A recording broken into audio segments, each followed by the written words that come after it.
That was electric.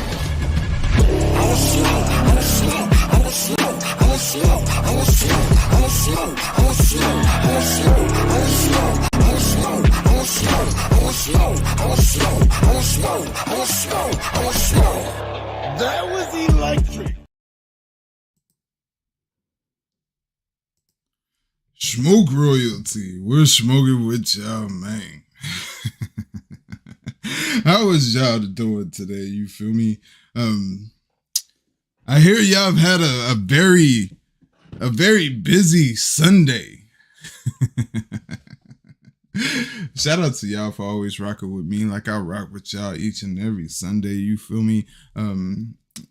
That's always near and dear to my heart. You know what I mean? It's always the motivation to keep going. You know what I mean? It's always the motivation to aspire for newer goals, for hitting goals and for exceeding goals and setting new ones. You dig what I'm saying? You guys always inspire me to do so.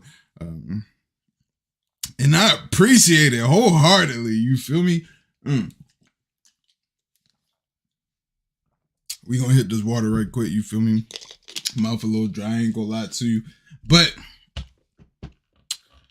just to kick it off, man, I want to say this. Before we get into this interview, I want to say this.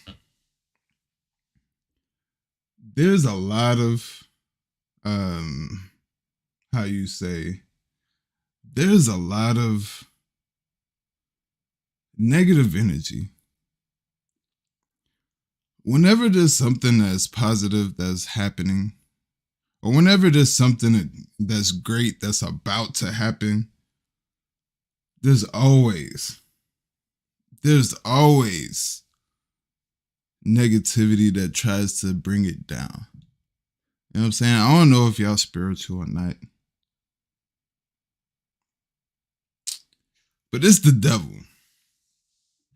You know what I'm saying? It is the devil, the pure devil.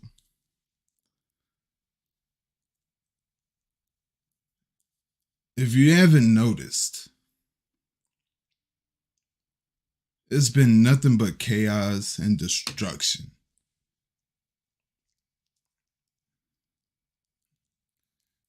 It's neither here nor there who's to blame, who's the cause.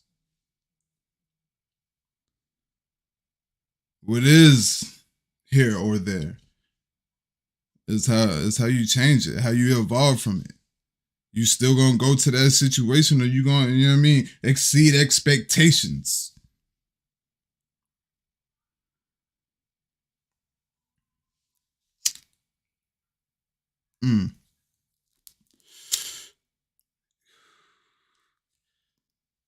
A lot of the times,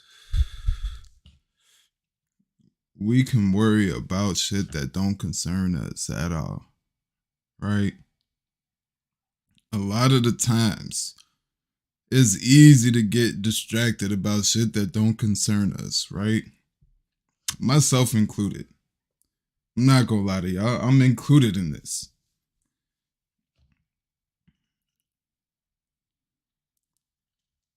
But I know this, and I hope you all know this as well.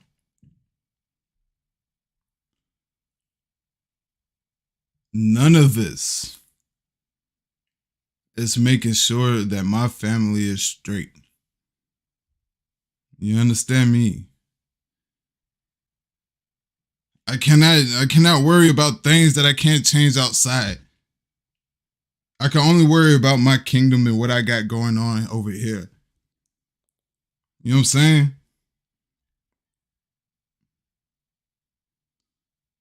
How niggas feel does not affect my hourly wage. I promise you it doesn't.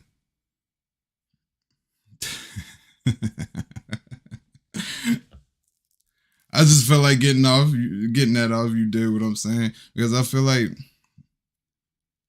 there are agents of provocateurs, agents of chaos and things like that roam in the darkness. You did what I'm saying, and whenever some shit pop out, they come to the light.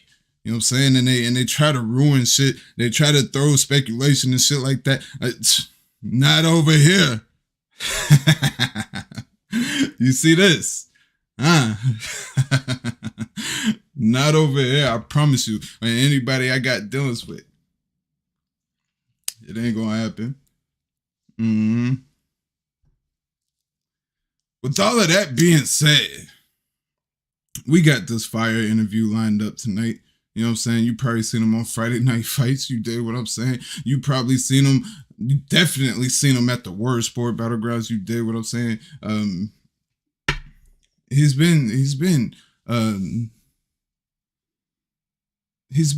in this circuit not too long now. You know what I mean? Just a year. You dig what I'm saying? And what he's done thus far has been amazing. You know what I mean? Even with his battles at the Word Sport, you know what I mean? We gonna get into them, you dig what I'm saying, but it ain't kind of, you know what I'm saying, you feel me? But they were still fire. You know what I mean? And with that being said, episode Mother Loving 8, Smok3n Wit The King. We got AK Asia. My brother. My bad, y'all. My brother, how are you? We're smoking with you, King. Yeah, I'm doing great, dog. How you? Lovely, man. I'm doing all right, man. It's the great ape in the building. Like, subscribe, share the video. Let's go, let's go. So, my brother, AK Asia, you know what I'm saying? Before we get into all of this, man, hey, I'm excited for you to be here, my brother. I promise you. But before we get into it, you know what I mean? Do you have anything you want to say to the people to start to kick shit off right quick? Man, I just want to say blessings to all. It's otherhood forever. You know what I mean? Smooth Kings. Let's go. That's all. You know what I mean? Blessings, man. Let's go. Have a great one. We're going to get into it. Yeah, let's go ahead and walk this path right quick. You know what I mean? Let's go ahead and walk this path right quick. You feel me? All right. Bet.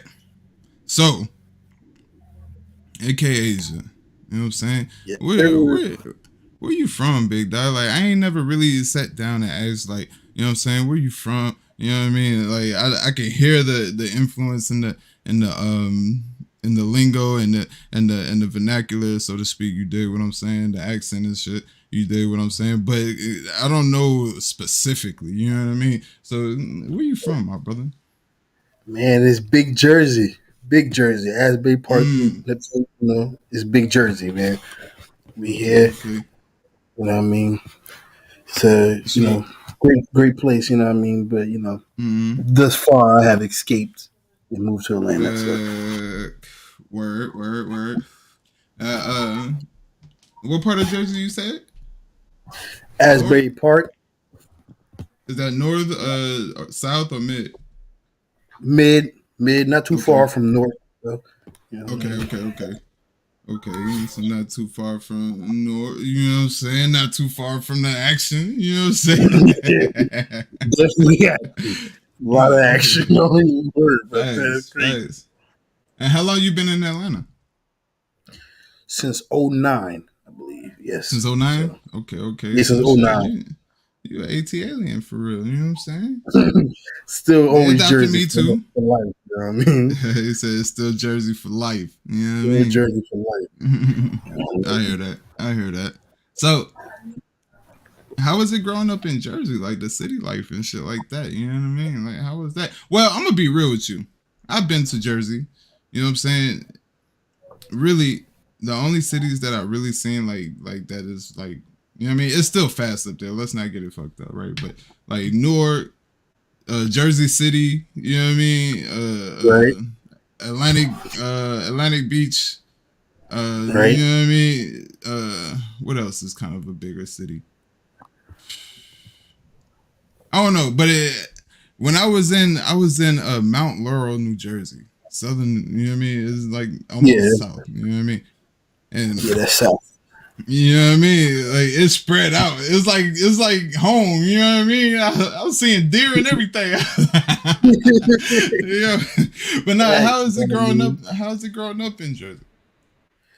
And Jersey, the thing about Jersey, man, is you can find all different lifestyles there, man. You can find the rich Mm-hmm. life, you can find the slums. You know what I mean? I'm Mm-hmm. from mid Jersey, and really, it's just really the environment that came up in. It was a lot of there's gang violence there. Mm-hmm. There's the typical stuff that everybody deals with it in life if you grow up in an impoverished town or whatever like that. Um, but growing up in New Jersey, see me, I've always kind of been very introverted in my life. I'm Okay. starting to break out of that shell now. That's what Better helped me with. But I was always just a quiet, cool kid, And I ain't never had no problems with nobody. Nobody had no problems with me. Just that's Kaishir? Yeah, that's him over there. He cool. Nobody best way. He chilling. You know what I mean? That's kind of the role that I played in there. Mm. You know what I mean? And for me to not end up like a lot of the people that was around me, that's kind of like a blessing, Yeah. because Yeah. a lot of people like that whole dead or in jail thing is really what it is where I'm from. Like It's a those really reality. are yeah, that's really the reality. Like there's the path you can go down, man. Like very few times, at least that you get to see, is what people are doing that's positive, or people that go into Mm-hmm. college and things like that. That's not the vision that's put in front of you. You know what I mean? I'm Right. talking about the pissy hallways, the cracking the Right. cement, Right. all that stuff. Like, you know what I mean? Like you really walking down the street, and you hoping that you make it all the way home. That So just is what it is. what do you think it does to like your mind state growing up from a kid? Just like you said, seeing the pissy hallways, seeing the impoverishment, you know what I mean? Seeing the Mhm. destruction that goes on around you, you know what I mean? What do you think that Yeah, does? I think that really just affects trust in people and in humanity. You lose that, um, and it's not even because the issue would be you don't know that this what you're seeing is wrong. You have no Mm, idea because you never seen anything outside of that. When I got away from it, I was confused. Why were people nice here, or why are people talking to me and things like that? But being in it, and that's all you know, and that's all you see, it really doesn't even affect you the way people say, "Oh, that got to be traumatizing." No, it's not, because it's the only reality that you know. You didn't know mm, anything else, you mm. know.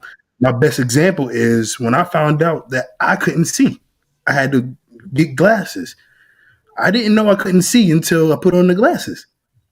Oh, Before then, snap. this is what the world looked like. This is what it was. Yeah.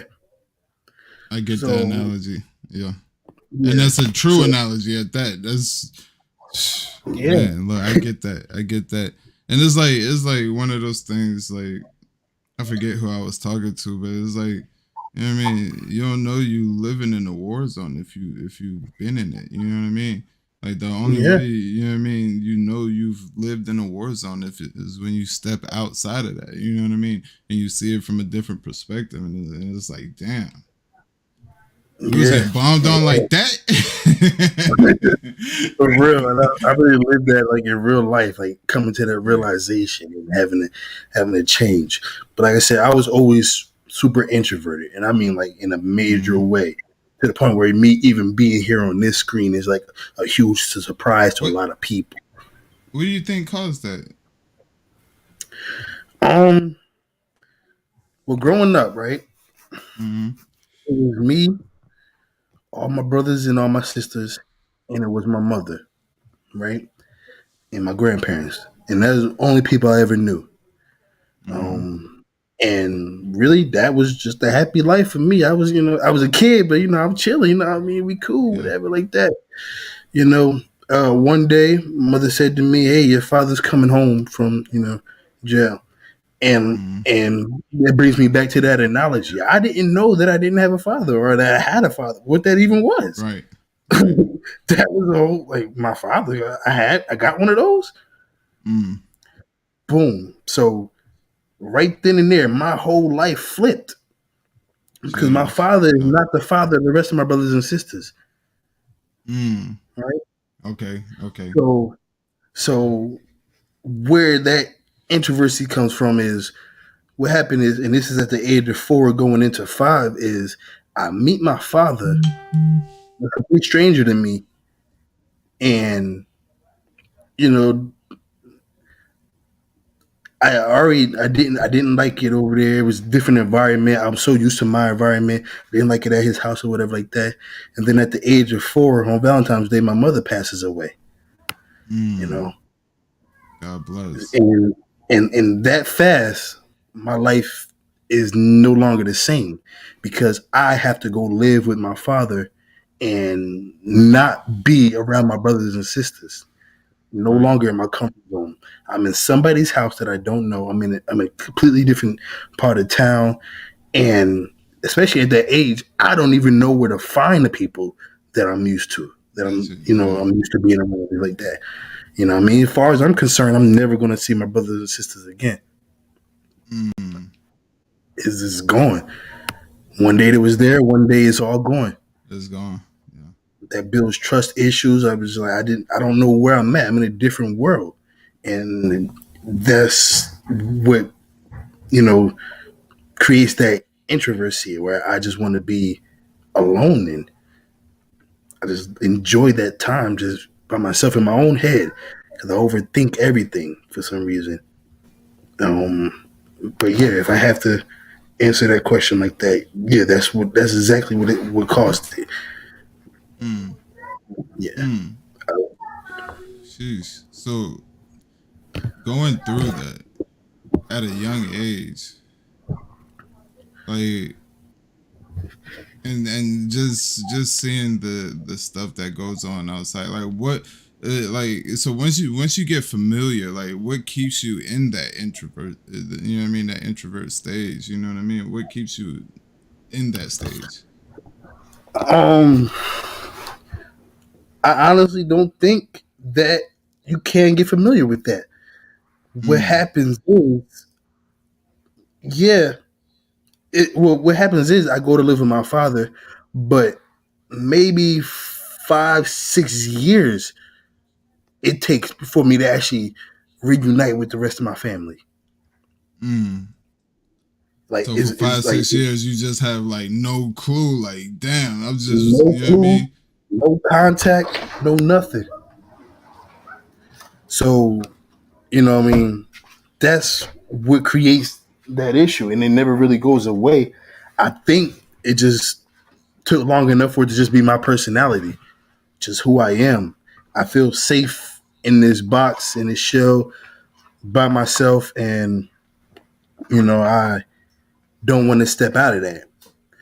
Mm. Um, because, like I said, things are different. I'm not with my brothers and sisters. I'm not with my mother.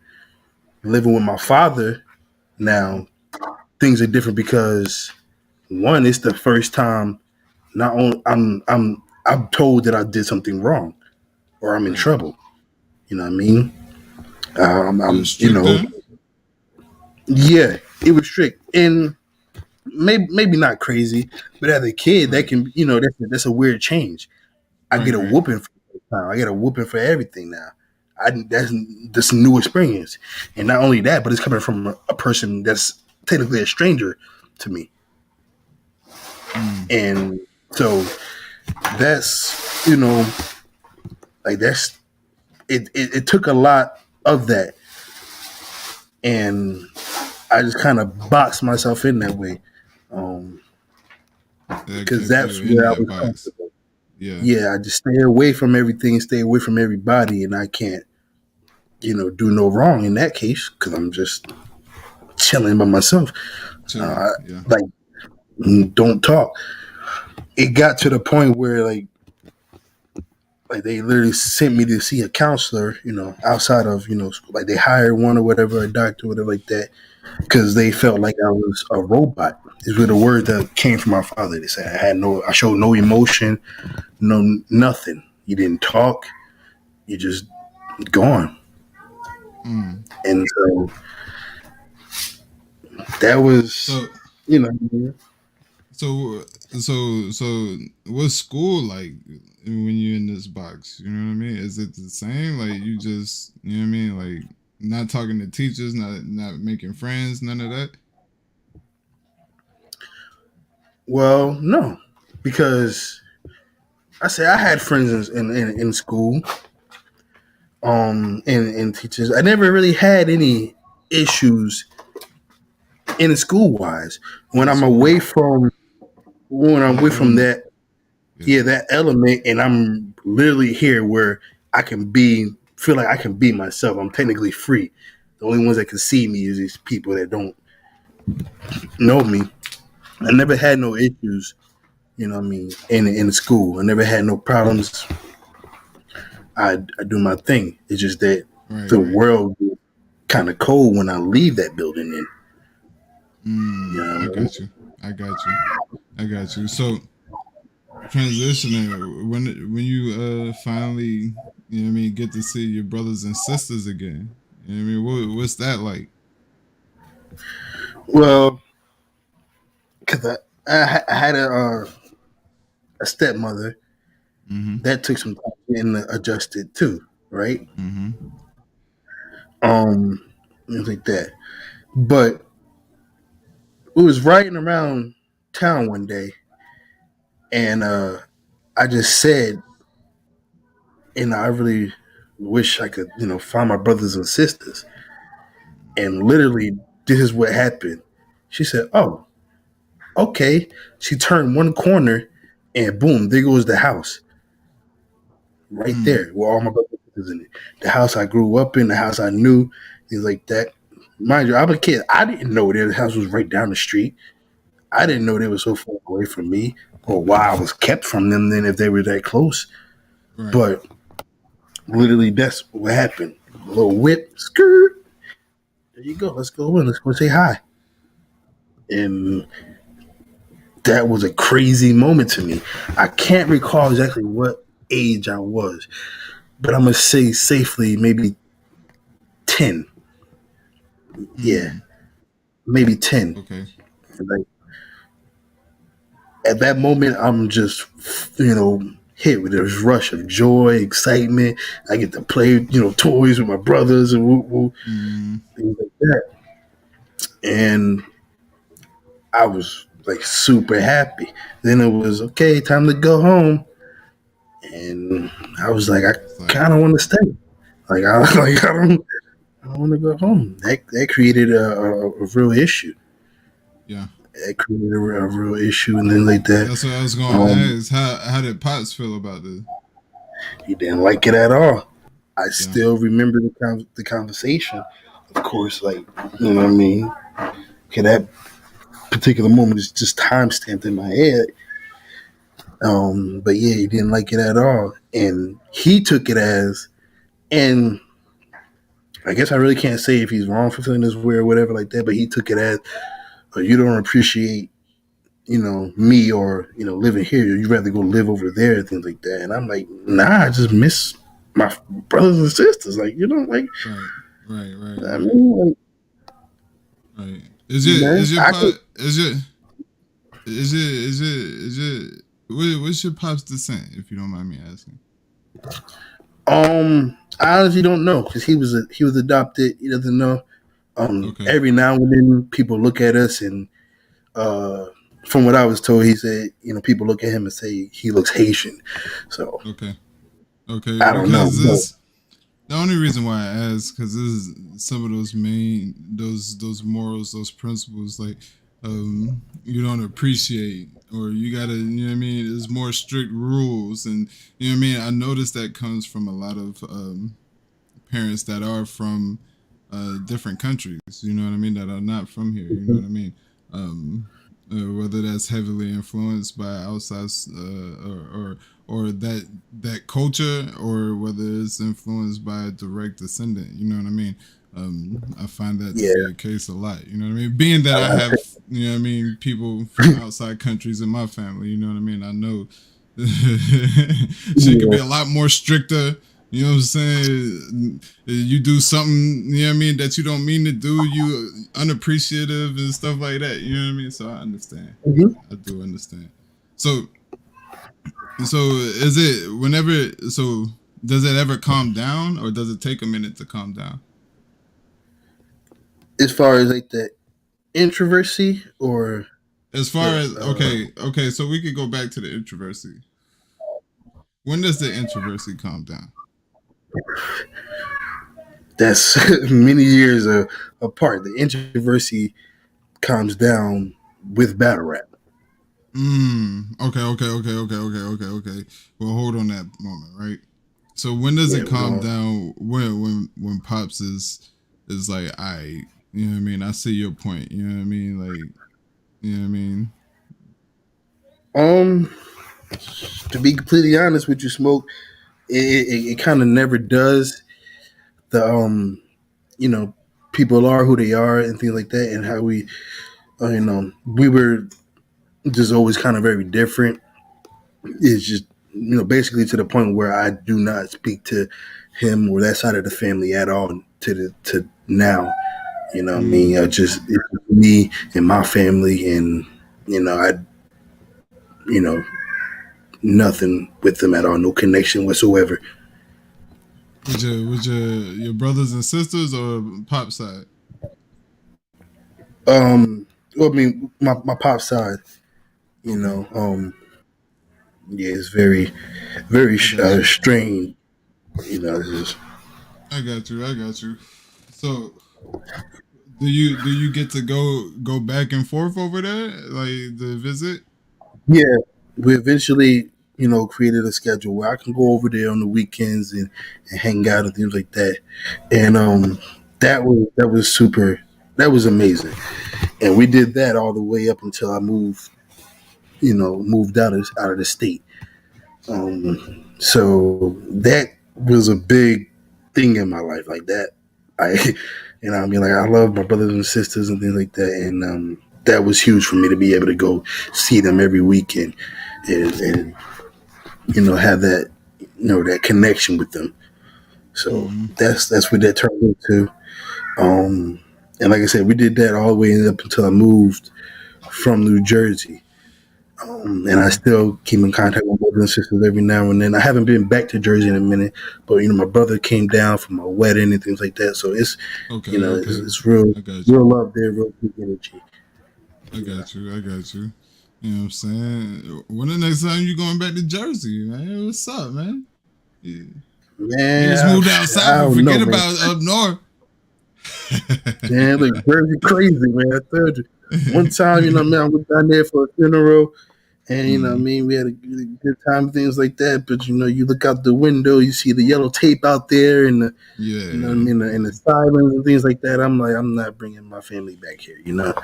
I mean, it's crazy. I got to come to the friendly skies of the A. Facts though. It's a fly Delta. For real. Come on down to the A. I ain't trying to be in that environment, man. It's still big Jersey all life, but the skies are gray there. Year round. I got you. So growing up in Jersey, like, I know you say you're an introvert, so you know what I mean. Like you said, you know what I mean. With going to school. Go ahead. So I kind of always just kept maybe one friend.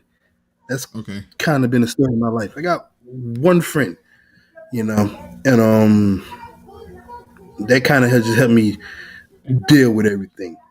And like I said, I was never, felt like I was in any trauma or nothing like that. It was just, this is what it is. I've kind of always been, and to my detriment sometimes, but made a habit of just accepting everything. It's just what this is what life is. This is what You it know what I is. mean? Yeah.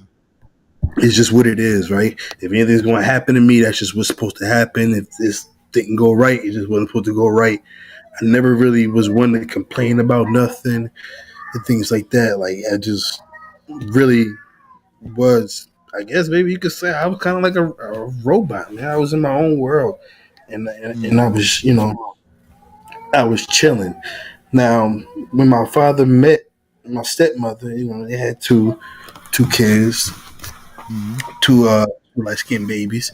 And them still my bro and my sis to this day. Even though it's kind of strained over here, it's a struggle with the connection and things like that because of their relationship with their parents. Now, but I always felt different. I always felt like an outsider. I can't, me being in my own head, I know how I am. So I can't even say definitively like people treated me different. But that's kind of how I always felt. I could be right about that or wrong about that. But I was always felt like an outsider. I'm just not fit for the crowd. Like those are her kids. I'm the stepchild. Right. And that's kind of what it is. Um my growing up with my pops, like I said, in my grandmother, his mother at the time, growing up in that household was difficult, and it's hard to explain because maybe sometimes I feel like at some point I trick my mind and forget a lot of things or cut certain parts out of my memory. I believe this might have been what happened or whatever like that because I mean, honestly, for me, even to be able to talk about a lot of these things or whatever like that, it took me to end up with a therapist, and she, had me talk about my past, and these things started coming back. That was just a few years ago, but I kind of just always been just rolling with the punches. That was my life story, just rolling with the punches, everything. What I mean? Growing up in a crack house, things like that. I'm just in my own world, introverted, didn't talk to nobody, whatever like that. I didn't find out till way later on that when we moved, it was because the next day the house was going to get raided, Right. like things like that. But I kind of just cut everything out. I didn't complain about nothing. I didn't cry, nothing like that. It's just every step I take, it's just going. I'm just here, just here, you know. Yeah. It's so so you spent middle school out there? I did do middle school out there, and then I started high school in Jersey too. Freshman year. Freshman year is when I moved to Atlanta. All right. So how because I know Jersey is a lot of stuff to get into, right? You know what I mean? Yeah. How hard was it not to get into it for you, or how easy was it not for it? You know what I mean? If it was hard or easy. You know what? I've learned a lot in life through my own way. My own tactic is always just looking at people and deciding who I just did not want to be. And that's kind of how I always maneuvered through things. Like I've just never had the urge to do a lot of the things that I've seen. And I mean, I can't, I can't lie. I've done, some things that maybe I'm not so proud of, but chalk that up to just being a product of my environment. But realizing the effects on people and things like that is what does that. Because my also sometimes to my detriment is I've kind of always been a people pleaser. So now on top of being an introvert, I'm a people pleaser, right? As long as everybody around me is good, I'm good, and that's even if it affects me in a negative way, right? I've given people all my money to the point where I don't have nothing left, and I gotta figure out how to get home or something like that. because as long as everybody else good, it don't matter about me. You know, that has steered me, wrong in a lot of ways, and kind of kept me, safe in a lot of ways. I don't know why that's my trait or my downfall, but it just kind of is what it is. Might have a lot to do with my relationship growing up with my father and things like that. But I've learned to kind of just serve. Never really concerned about what my needs are. That's just not my thing. I just always rather give than to receive anything, honestly. Factuals. Now, living in Jersey early on, what are some of the musical influences like? Boom. All right. The first rapper to get me into rap, the first rapper, because my father used to always, especially in that era, my father used to always play Dipset or whatever like that. And like the Diplomat tape and shit like that. And going back to that, I'm like, that's dope. But the first rapper that had me hooked was 50 Cent. Get Rich or Die Trying. Mm-hmm. Like that was the one that made me say I like rap. Like it was cold. Like still to this day I bump that. Like that is forever in my Serato. That is forever my thing. You know what I mean? If it's beef, crack it and dump it. The drama really means nothing to me. Come on. Blow your brains. Nigga, that's my 50. Shit too, nigga. What did you talking about? 50, you're 50. He the one. He the one that got me into LAPD, NYPD. That's your motherfucking clique, huh? NYPD, LAPD, NYPD. When that's on, that's who you get, huh? Yeah, come on, man. Yeah. 50. I was in my 50 bag heavy too, man. So, yeah. 50 got me into rap for real. But I've kind of always had like a strained relationship with rap as well. Because and it kind of still exists to this day, is I got hungry for hearing something that I felt like I couldn't have thought of myself. And I don't get that a lot still to this day. You know what I mean? I was never really impressed by, the rappers, the industry part. You know what I mean? Like nobody really was like, like I can't do money rolly rap. Cause I'm like that's not nothing to me or whatever like that. The gangster rap was, aside from, 50 Cent who originally hooked me on there, but the gangster rap, it was like, okay, I'm starting to just hear what it is, but like still like not even like people like Nas or Biggie or things like that. Like nobody was really like, touching, like that nerve or that hunger. I got bored with rap early. So yeah. So what did you end up like outsourcing like people that you know what I mean revered as like, yo, I can listen to this or I can really vibe to this, you know what I mean? Or did somebody play it for you? Growing up through childhood, I was always just looking for the next 50 tape. That was literally facts. It was the 50 tape. 2050, Power of a Dollar. All that, you know what I mean? There's so many. Yeah. It was some radio. Yeah, for real. It was some Jay-Z that I rocked with as well. But yeah, it was literally 50, and then the rest, like I was, I kind of, I'm a R&B bag, yeah, like R&B bag. R&B what's bag, up? What's up with it? I said musical influences. I ain't just say hip hop. What's up? What kind of R&B? What we doing? I was on the Music Soul Child, the Genuines, the Usher, okay, things like that. You know what I mean? He's out here making babies. That's when I picked up, I was dancing my ass off. Like, you know what I mean? Okay, I was no Chris Brown on any day. I was What? out there. I was killing it. I was killing it. Like I was really out there, bro. I was with that shit. You know what I mean? R&B was kind of always was a heavy bag for me. You know what I mean? I could listen to to that shit too. Yeah, you said music Real soul R&B is child. heavy for me. Yeah, this music soul child because now you hear something different, literally from every artist. Like Mm-hmm.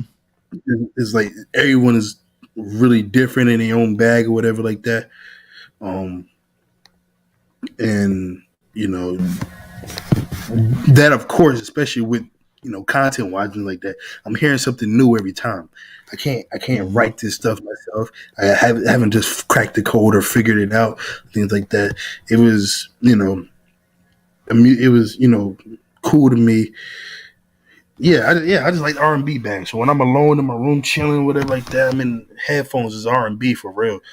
And then throw in a little rap here and there, but headphones was really it was with the singing. You heard? Mm-hmm. So do you sing? Are you I mean, I could hit a few. You know what I mean? People have told me that I can sing, but okay? I've never really I mean, believed that. for Or, somebody that listens to R&B, you know what I mean? Like, yeah, I mean, it's not something I would. You know what I mean?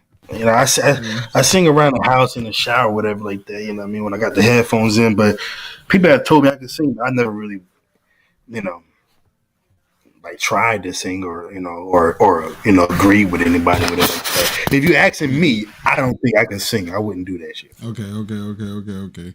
So let me ask you this. This is completely off topic.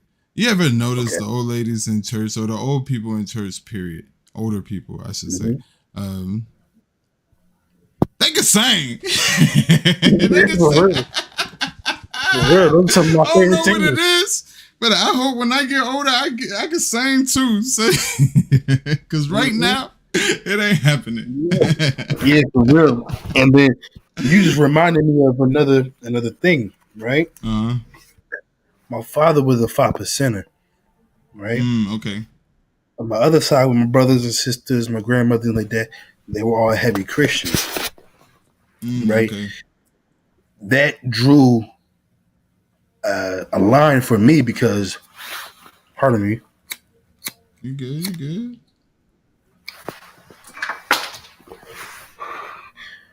because I was always in my head so long, so much. I asked too many questions, right? Mm-hmm. So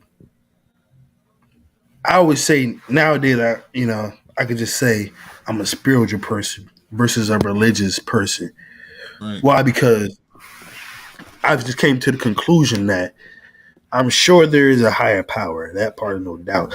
I just never, claim to know what that is, and it's hard for Right. me to go with what you say it is, or your Right. book, and things like that.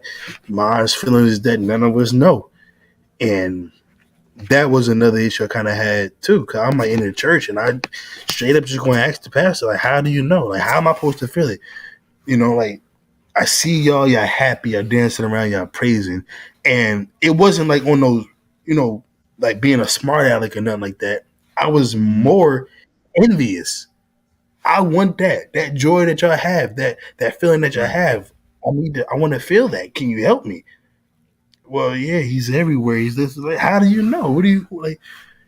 I'm looking at the world at what it is, right? It's very Mm-hmm. difficult. I do feel like there's a difference between people that was born into the church versus someone that you walking in who has never heard of this, and you trying to, get him, to just follow your way of life. And so that was very different for me too. And so I'm that's just not another. drinking the Kool-Aid. You gotta tell me what Yeah, like flavor it is. I had too many questions. Every time I asked, Yeah. the only answer they had for me is you just gotta have faith. Where And I does just sugar didn't come know. from? Is it Yeah. spring water or tap water? What we doing? For real. Yeah, I mean, I needed answers. Early I needed You answers, feel man. me? For Nah, I real. dig that. I definitely dig that, man. So you say you just sort of like realized that there was a higher power. Like, what was that realization, and what was that like? Well, no, see, it wasn't the realization that there was a high power. I just Okay. kind of have to believe that everything comes from something. There Okay. had to be a start, right? Okay. I'm listening to your story of how it started. I'm listening to your story of how it started, and your story and your story, Mm-hmm. and none of y'all really know what happened. Right. Or can you tell me? Can somebody prove it to me? I don't know why at such a young age I had so many questions, or just dead ass just needed proof. Right. Right. But Right. that's the time I was always on. I'm like, well, science says this versus that, and this. How can this be and that, and things like that? And they didn't like that too much either. You want to know what's crazy, Asia? What's that? Don't nobody know. You know what I'm saying? Don't Scientists know. don't know. Religion don't know. You did what I'm saying, and I feel like this, like, cause I'm the same way. You feel me? I don't have a religion. I have a relationship. You feel me? Like, and that relationship is always within me, and it's around me. You feel me? Whether it be, you Yes, know what I it is. mean, through the wind, you know what I mean, through the air that I breathe. You did what I'm saying. When I wake up, I have sight. You know what I'm saying? And my sense of touch, sense of smell, you know what I mean? My inner thoughts, my inner consciousness, you feel me? That all comes from you know what I mean? My relationship. Facts. Yeah, man. That's how it go. That's how it go. That's how I truly feel. So people judge because they hear that like, oh, you're atheist or you're this or like that. I said no. I just don't know. Right, I can't do nothing about that. I right, mean, right. middle I don't school wanna, though. yeah, yeah, middle school. What's middle I school like picked up a for Asia? I pick up a snare drum, my guy. A Pick snare up a drum? snare drum. A Sixth snare grade? drum. Yeah, I'm out there. Okay, Snare drum. okay. All right. You start Well, I moving and had this grooving friend with it? yeah, I had this friend named Nate.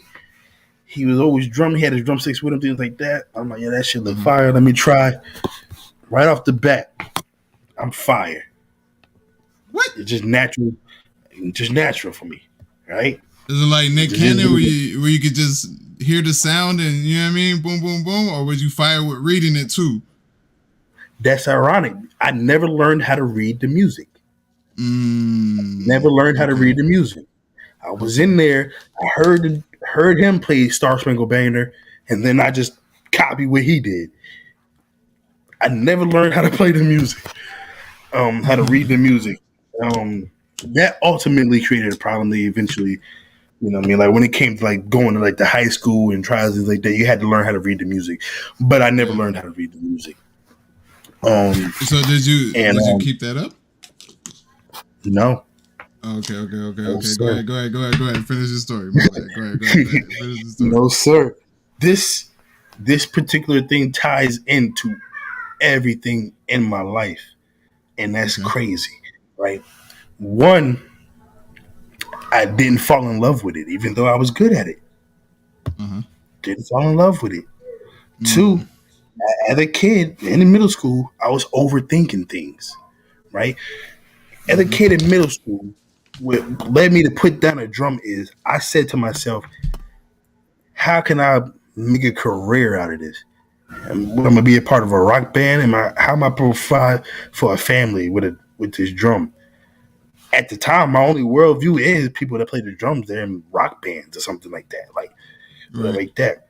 I said this is a waste of time. I can't live a life if my Right. You talent don't is see just yourself doing drums. this, right? Yeah, like what I mean. So I put down a drum just like that. I didn't fall in love with it, and I didn't see how it could lead to my future outside of what college. Once you graduate from college, what you gonna do with the drum? You know what I mean? That's how I looked at it at that young age in middle school, and so I put it down. Never played it again. Okay. Okay. And that's kind of quintessential to your life story is You have talents in certain things that are natural, that are God given. So Man, I remember it blew my mind when a lady said this to me. She said, "You're a jack of all trades, but a master of none." master of none. Mm. Yeah, yeah. Mm. It's also a Because quote. yeah, for Don't real. fear a man that practices a thousand moves once, but fear a man that practices one move 1,000 times. That's You know what fire. I'm saying? For real. Yeah. Yeah, she dropped the bar Yeah. on me on that. You know what I mean? Nah, yeah, she did drop a bar. How old was you when she dropped that bar on you? That was in my 20s. That was a lady that worked Okay. with me at my first job. So Okay. that was up there. Actually, I probably wasn't even 20 yet. I was still in high school. So Okay. yeah, I was somewhere like maybe 18, 19. That was my senior year. But as we go into high school, you know what I mean? Literally, I'm still, you know, super introverted, but Mm-hmm. I'm getting to know, more people and things like that because, I've been going to school with them for this year. They followed me from middle school to high school. You know what I mean? I didn't move or nothing crazy like that. So I'm chilling. I'm in the vibe, right? Mm-hmm. And then my favorite uncle at the time, like my dog, my favorite uncle to see. He the cool uncle, like chill. Right. You know what I mean? Like he was cool all through school. The whole city know him and things like that. He the football coach of the school as well, and the math teacher. He's smart as hell.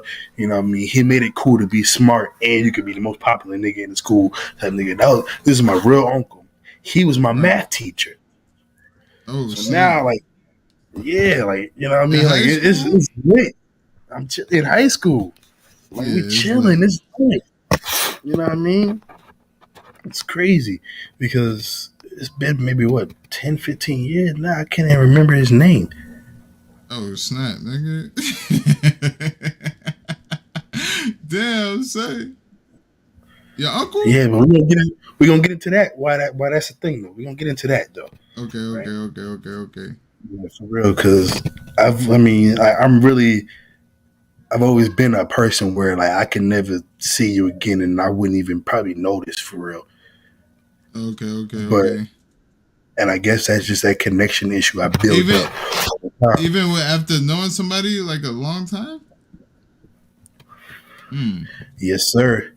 And I don't, necessarily, like that for myself, but literally that just is what it is. You know what I mean? My wife asks me about it all the time. Like, you worked with this person, y'all been best friends for 3 years, y'all work together every day.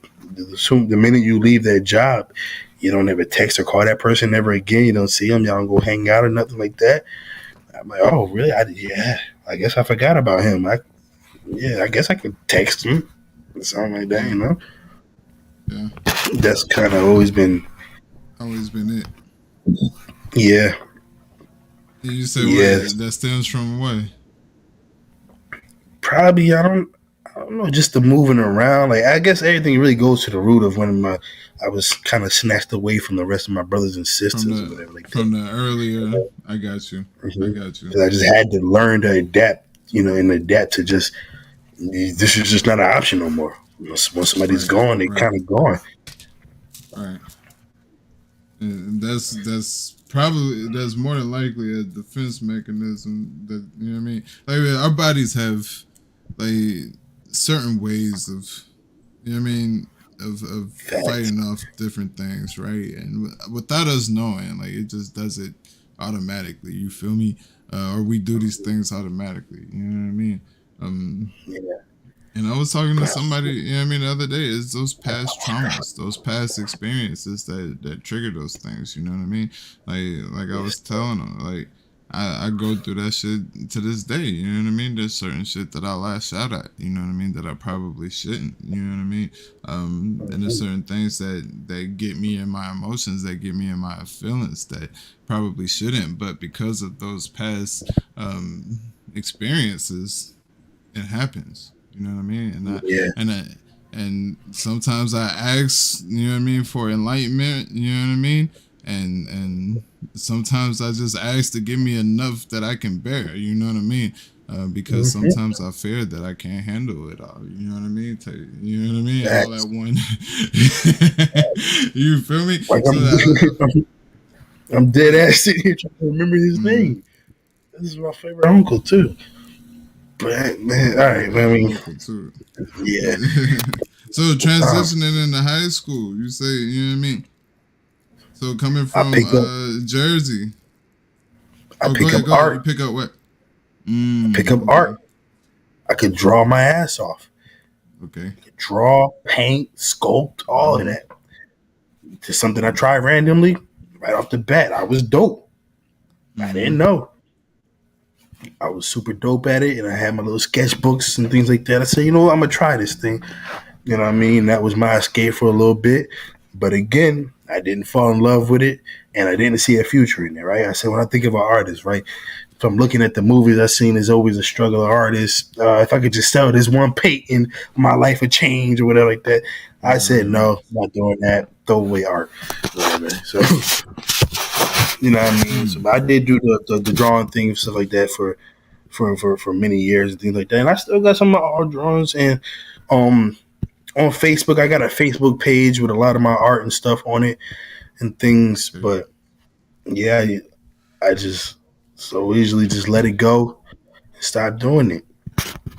And in high school, in Jersey, I don't really remember too much because it was just half of my freshman year. But you know, it was things like, you know, whatever like that. I remember, you know, walking home. You got to walk with somebody, you know what I mean, when you're walking home. Right. You know what I mean? The nigga I was supposed to be walking home with, he didn't got, you know, detention or whatever like that. So I'm walking home by myself. And, you know, you can't do that because you get jumped. So, you know what I mean? The scar on the forehead, things like that, you know what I mean? Like, it was because there's a lot of gang violence, and now I'm at the age where it starts, right? Middle school, you're a kid, nobody worry about you like that. But now I'm there. I'm in the sauce or whatever like that. It is what it is. You got to handle your, you know, do your thing, throw your ones, and survive out there. So that's what high school. You know, was, you know, I didn't seen some crazy things. I didn't seen the headshots and the dark stuff, the druggies, the addicts, and things like that.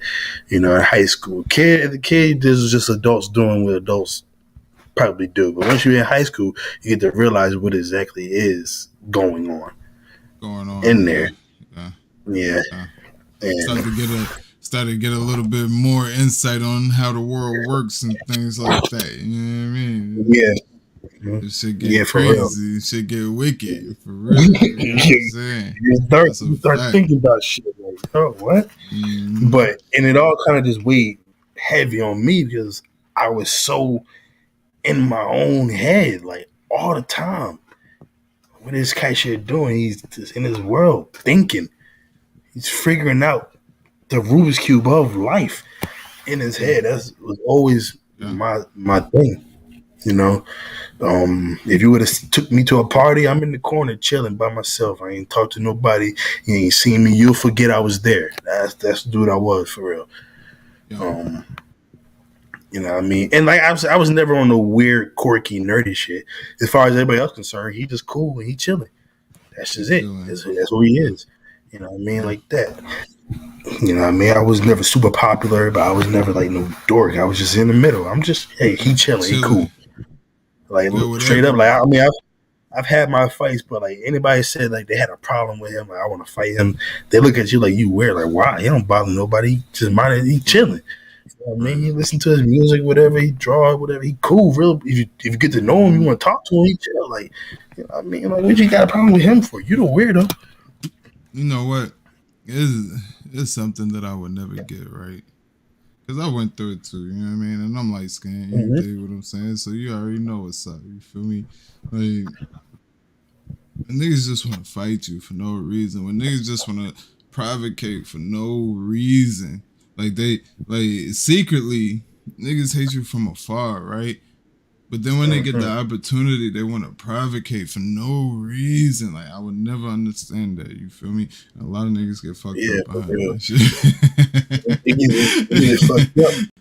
Yeah, but like the benefit, like to the role I played, like because I was literally cool with everybody. Like, so when somebody had a problem with me, a lot of times, and this has happened more than a few times, somebody else knocked them out before I even had to fight.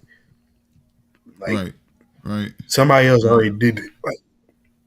Like, yo, why you messing with Kai? Like, I'll fuck you up. Like, don't do that. Like, he chilling. Like, you know what I mean? That's happened to me quite a few times. So what sparked the move, the Great Migration to Atlanta? The Great Migration to Atlanta. I really don't even know what sparked it. It happened so sudden for me, for real. Like, you know, one day I'm chilling. Next thing you know, hey, we moving to Georgia. Realistically, my stepmother was from Georgia. That's where her family was, things like that. And so I guess just the knowledge of this is a better place, as the cost of living is lower, you get a house or whatever like that. I'll be, you know, close to my parents and all this stuff like that. Everything like that. You know what I mean? They decided to go for it. Got tired of the hood, tired of Jersey, whatever like that. There's 2 incomes in the household. We moving up, we doing things. We gonna go. You know what I mean? We gonna go have a good time. And so that's what it was. Now, how was it? That part? Go ahead. That part was rough. That part was rough because now I'm being taken away from my brothers and sisters again. Yeah. And at that, a whole new state, and I'm fully aware of what's going on. You know what I mean? It really wasn't easy. Everything I know about this little world that I'm in, this box, because there's no thought of other states or other places. It's just my little home, my little city that I know.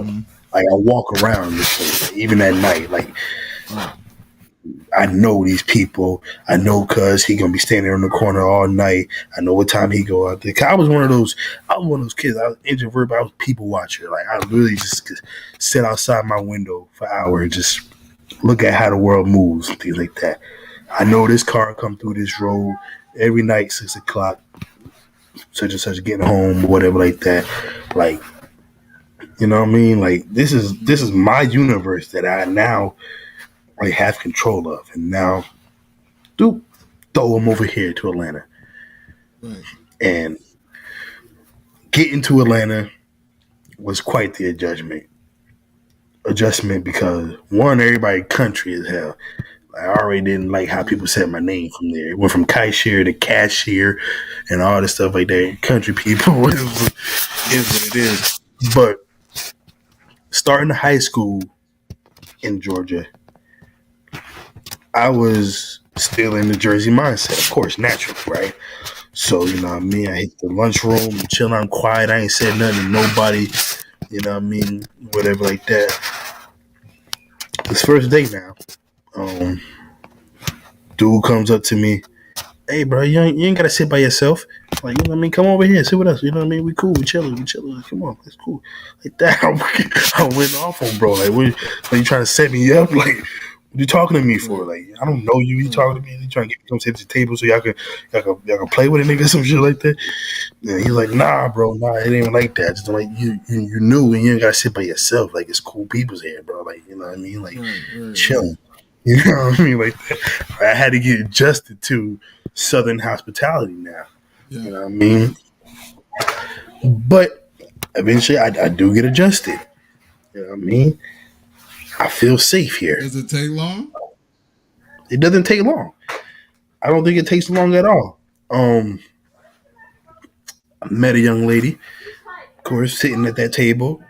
You know what I mean? A young lady who would have been my girlfriend from that point on for the next 4 or 5 years or whatever like that. That was my girl. But I met a young lady and things like that. So things are just cool, whatever like that. Home is still home. You know what I mean? I go home. I'm an introvert, things like that. But as far as in the school in Georgia, I'm really having a good time. Like it's really, you know what I mean? Like I'm chilling. Now I'm stepping out of my box. I went to the videography classes and shit like that, or whatever. You know what I mean? I'm doing things. Right? I step into another bag. Now I'm a writer, poetry and shit like that. You know what I mean? What age is this? This is high school, I guess. About we think we had like 16, 17. You know what I mean? I step into that bag, 16, 17. Right? I'm killing it. Instagram is new, whatever like that. Shit. I'm posting my shit, and then it was at a point where I had like a real fan base, where I had like people hitting me up every Friday. You gonna drop your poem? You gonna drop your shit, bro? You gonna drop your poem? We gotta hear that. We gotta see that, bro. Like that. Like I was dropping them on Instagram at the time. And like I said, I reminded people, I got a Facebook page because a woman eventually, told me I should create a page for just my art and poetry. So I'll share that with the people tonight because they go to my Facebook page where I have literally all of my drawings and all the poetry and shit I drew. Like I did in high school and shit like that. Like it's really cold. Yeah, shit is really cold, right? It's crazy to look at too, cause I be reading some of this stuff.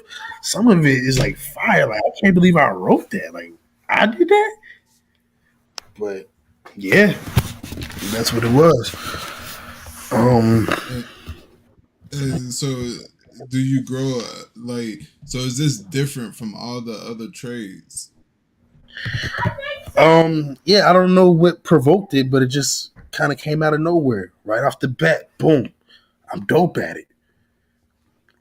For no reason. I ain't never thought I was a writer. But it ultimately became something that helped a lot. Because I was such an introvert and so quiet all the time. This is me now talking. Now saying everything that's on my mind, everything that I feel, everything that I am. If you want to step into my mind at the time, that's where it was at. It was my way of projecting outward now, so you could know what's going on in my head. It was never on no artistry type thing, right? Because get this, right? I was only writing everything that I was feeling at the time, right? I was never hey, make a poem about love, make a poem about abuse or whatever like that. No, it was just if I was feeling something that day and I wanted to write it down, I wrote it down. It just so happened unconsciously that it rhymed. I didn't pay no attention to that at all. The only time that came into a factor is my aunt at the time. She found my poetry, right? And my aunt's a big DJ in Atlanta. Now she chills. She opened up a bunch of wing spots in Atlanta, things like that. It's very flourishing. It's great. Everybody go check out the wing bar. Fire wings. The Old Bay is slamming. The Old Bay wings for real. She found my poetry. Located? She got 4 locations in Atlanta. We got the East Atlanta Village one. That's the one I usually go to, things like that. But I know she got one out in Decatur and probably in 2 more. I don't know exactly where those at, but what I mean. She started off. She was. Make sure y'all hit up the wing bar. Yeah, make sure y'all hit up the wing bar. I haven't talked to her in maybe about 5-6 years either, but still go ahead, go support wings or whatever like that. And I actually just look them up, like on I forget what the website is where they do all the reviews and stuff like that. But she was the number 1 wings in Atlanta, probably still is, but she was crazy. You know what I mean? Approved from Chef Gordon Ramsay. Like the wings is fire. Like no, there's no games type shit. It was just, you know what I mean? Like, this is a business she planned on making forever, whatever like that. But she was a popping DJ, right? And how that comes to be is kind of the same situation, right? I had a cousin. He was a couple years younger than me, but not too much. Like just like 2 years, maybe, something like that. I had a relationship with him. For the weekends or the summer, I would go to his house and escape from my household. I would go to his house. I would spend the entire summer break at his house or whatever like that. You know, aunt was super cool, things like that. Dope DJ. We in the nightclubs because we, you know, at that time we became her workers. We hanging up the speakers and stuff on the ceiling and all the things like that, and we staying at the party all night, whatever like that. We take it all down at night. It was cool, kicking it at her house. You know what I mean? And, you know, it was a vibe until I had to go back home. So that's how she found my poetry. Okay. Her being a DJ, it comes with hosting events and things like that. She loves poetry and she hosts a regular poetry event. She said, get up on that stage. Boom. There I was. If you type in Kai Shear Asia in YouTube right now, you will see a video. Me with a hat, got the t-shirt on, backpack shit, you know what I mean, like that. My first performance ever on stage, reading a poem to a crowd of people. And how was that? How did that feel? Terrible. I didn't like it at all. Right? Because one, I'm not a performer. I'm an introvert. I like being in my own zone and like that. So I didn't even want to share these poems with people. You know, they were all personal and things like that. But also the stage fright. People laughing when I say I got stage fright. I didn't like being in front of people. Like when I say introvert, I'm not saying that just to say a cool name. I was literally that. I was terrified standing in front of the people. You can clearly see it if you watch the video. When I'm sweating, I can't get the words out and things like that. I gotta read it off the laptop, all that type of stuff. Like it's bad. It's bad. I don't want to be in front of people. I don't want to perform. I don't want to be a spectacle. That's not what I was here to do. You know, respectful. Right. So I feel that wholeheartedly. It was rough for me, for real. So it was rough and never did it again. Oh, okay. I was just about to ask you if you partaked again. That was my only performance on the stage. But did you continue the poetry? Did you continue the drop the shit on Instagram? I continued the poetry. I continued the poetry. It's on you know what I mean, for a few more years, probably till about my sophomore year. I continued the poetry. Sophomore year, I moved to another part of Georgia, so I'm no longer in that school. You know, things like that. No longer, you know, there. I'm going to school with my cousin, whatever like that. But I let everything go, including, you know, that hobby, poetry. Just never did it again. I'm chilling. You know what I mean? Like, never fell in love with it, and I didn't see how this can be a future. Right.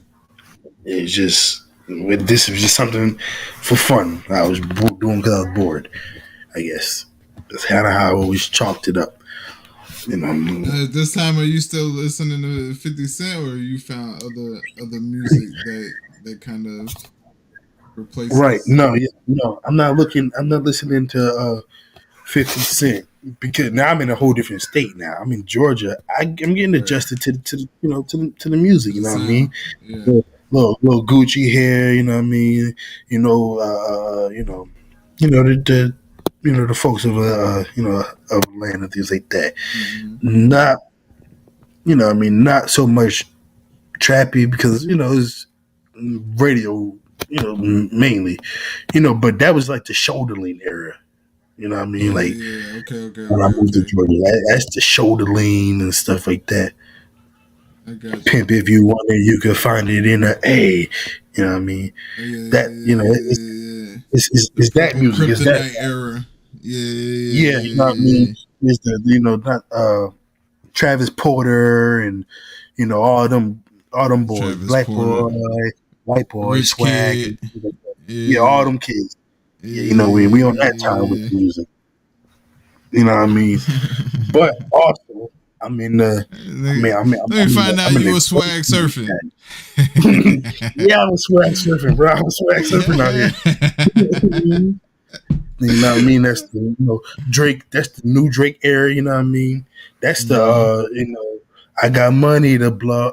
Oh yeah. Okay. Yeah, we over there in that time, and yeah, that's the music of that stuff. Yeah. Okay. When we get to a specific artist, my favorite artist, when we get to that point, I'm gonna tell you about it because that artist traveled with me for the rest of my life, and I don't know why, but I think it was just a vibe. It's still my favorite artist to this number one day, but we gonna get there, right? But yeah, high school was a vibe. It kind of crazy, but now the house we living in, we in Woodstock, Georgia. Okay, we in Woodstock, Georgia, right? Now, by design, of course, just me being who I am, right? We in this nice, I believe, 3-story house. Yeah, 3-story house. No, this one was 2 stories, right? But my room, small little cubicle, all the way down in the bed. I got my own exit and everything. Like I'm chilling. I'm in my room. Like I'm literally like you don't even know I'm home. Like I'm in heaven. I'm chilling and things like that. School is a vibe or whatever. And the little chin strap and stuff is coming in or whatever like that. And the character I was, not character, but you know what I mean, the person I was, right, just so quiet and chill all the time. A lot of girls like that for some reason. I don't want the loud and noxious one or whatever like that. I guess I was mysterious. I was a man of few words. Like I was just, you know what I mean? People come up to me every day. What you doing? My work, chilling. Like I was just, you know what I mean? I was just always just cool in that sense. Like, yeah, you know what I mean? Like that. That's kind of how I've always happened to me. I've always just kind of been a mystery and, you know what I mean? Like that, whatever. So, but that didn't last long. We move again. Jeez. Right? We move again. Now we move back over there. Now we over in Smyrna. I graduated from Campbell High School, but that's the school we moved to Smyrna, right? Boom. So again, a whole new environment now. Now I've seen the different sides of Georgia. Now we got the high acidity, preppy stuff, right? Mind you, I'm coming from Jersey. I still remember this. This never left my brain still, right? When I got to the first school in Marietta, this was in Marietta, Sprayberry, when we first moved to Georgia, right? Mm-hmm. Somebody said to me, "You moved to the hood, the ghetto." I'm looking at these houses and this green grass, like, do you know where I come from? Yeah. Like, are you crazy? Like, this is crazy, stuff like that. But then I see the other side, these other parts of Atlanta too, where it gets dark sometimes, Shit get crazy. So that gets cool too. Yeah, but I might camp my high school, which is just middle, you know what I mean? Like, it's a house or whatever, it's cool. You got both sides. You got the trailer parks, you got the houses. Cool people right there. I meet my best friend to this day. No, this is in Smyrna now. Woodstock was a very short, very short time. Boom, Woodstock. This is one story about Woodstock, right? So Woodstock was predominantly white people, right? So you was out there. Yeah, I was out there. I didn't even go to this Woodstock school. You know what I mean? I used my cousin's address to go to school with my cousin, whatever like that, because, like I said, it was like 2% black in Woodstock. Like, seriously. Right. Like, you know what I mean? My cousin came to visit me one day. You know what I mean? Nas, be kicking it, whatever like that. Heard they having a little get together down the block. You know what I mean? Little block party. It's gonna be live performances, food trucks out there, all that good stuff. You know what I mean? Let's get out the house and go find something, man. We hit the corner We can see it. We can see the party, everything going down like that. You know what I mean? We about to walk down there. All of a sudden, two cops pull up on their little bikes. And I mean, I'm talking about the lame cops with the helmet and everything, the glasses. They on pedal bikes. They on pedal bikes, the lame nigga, man. And that was the first time I was like, oh shit, I'm being like racially profiled. They said we fit the description, of break-ins that happened recently in the neighborhood or whatever. All that bullshit. That was crazy shit, yeah. Yeah, wasn't none of that true, bro. So yeah, nigga, you was in Woodstock, nigga. Yeah, I was out there. I had no idea why this was happening. I'm like, what you mean? Like, whatever like that. We actually get to the block party and up on stage just said Elvis impersonator. What? Like, yeah, I should know what it was, man. He said, I done got harassed for this. Yeah, for real. Like, I don't know. Nah. So transitioning, you move again. And you say you moved to Move Smyrna. again. Move to Smyrna. Mm-hmm. Now, I never really had an issue getting around. Like I was a walker, you know what I mean? I can get anywhere, things like that. And I always kind of had, like money because I was the nigga, I'm knocking on every door. Can I cut your grass? Can I cut your grass? Like I was really like, you know what I mean, at a young age pulling in 100 to 200 a week, chilling. You know what I mean? My parents never bought me a phone. I mean, never paid my phone bill, whatever like that. That was always me. I did all that. You know what I mean? If I wanted some shirts or whatever like that, I went to go buy that. That was always me. Dolo. Right? So, now I'm in Smyrna. Smyrna's cool. But, see, this now we getting towards the end of this junior year and into senior year and things like that. And first time really anybody asked me like, yo, what you want to do, what you want to think, you know what I mean, your academics, are you GPA, all this stuff like that. I wish I would have had kind of like a head start to even think about these things. Never really been pointed out to me, you know what I mean? Like I didn't go to college or whatever like that, but late to the party of what I really got to care about or what goals that I'm reaching for, whatever. Right. And still never found that thing where I said, this is what I want to go to. This is what I want to work towards. This is what I want to become. I have no idea. It's just no true realization of what my identity is. Like that shit is crazy for real when you think about it. But do you feel like so our the last interview with me, you feel like it was like it's like a conditioning, so to speak. You know what I mean, with this system of school. You know what I mean? Yeah, it might be, but I kind of always looked at it as like when we talk about an influence, right? It's people that see a path that maybe their parents have taken or whatever it is, and it's kind of like so easy, or something is fall on your lap. Like, hey, I can sing, I can be a singer. This is what I'm gonna be when I'm gonna grow up. But really, when you kind of get when there's so much in front of you, you kind of get a taste of everything. You can really do anything you ever tried to do. It is hard to settle on anything, really. Yeah. It's hard to say this is just what I am. Like I can't say this is just in my blood. I'm gonna do this forever, no matter what. You know what I mean? I can't say music is in my blood. I'm gonna sing or I'm gonna rap till I die. I never, you know what I mean? So it's just kind of when it's really every day pressing a randomized button, you never know what you're gonna get. It's harder to make a decision that way. You got so many options. Yeah, it's definitely. But you know what? It can seem that way, right? But it's like what you say, right?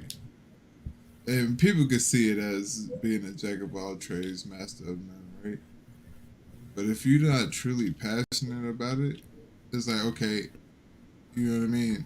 I have this, I got all of these different trades. Like, they got to come together somehow. You know what I mean? That's how I view it. You know what I mean? Like, there's a reason for these different, you're great at different things, right? You know what I'm saying? Right. But here's the perfect example, right? We have 1 billion cells in our body, right? Over 1 billion cells, right? Working individually for the sake of one thing, for the sake of one life, right? You know what I'm saying? So we culminate all of these different skills, you know what I mean? So that way we can use all of them for one thing. Yeah, that's kind of heavy too, right? I mean, that's heavy smoke. You know what I mean? But that's real. But that's how I view it. You know what I mean? Because because being the term, the phrase, master of trade, or jack of all trade, master of none, it could be looked at as like down upon. You know what I mean? It's frowned upon, right? Like, why would you be a master of none type of shit? But it takes all of those trades to become a master of something. You just haven't found it yet. You know what I mean?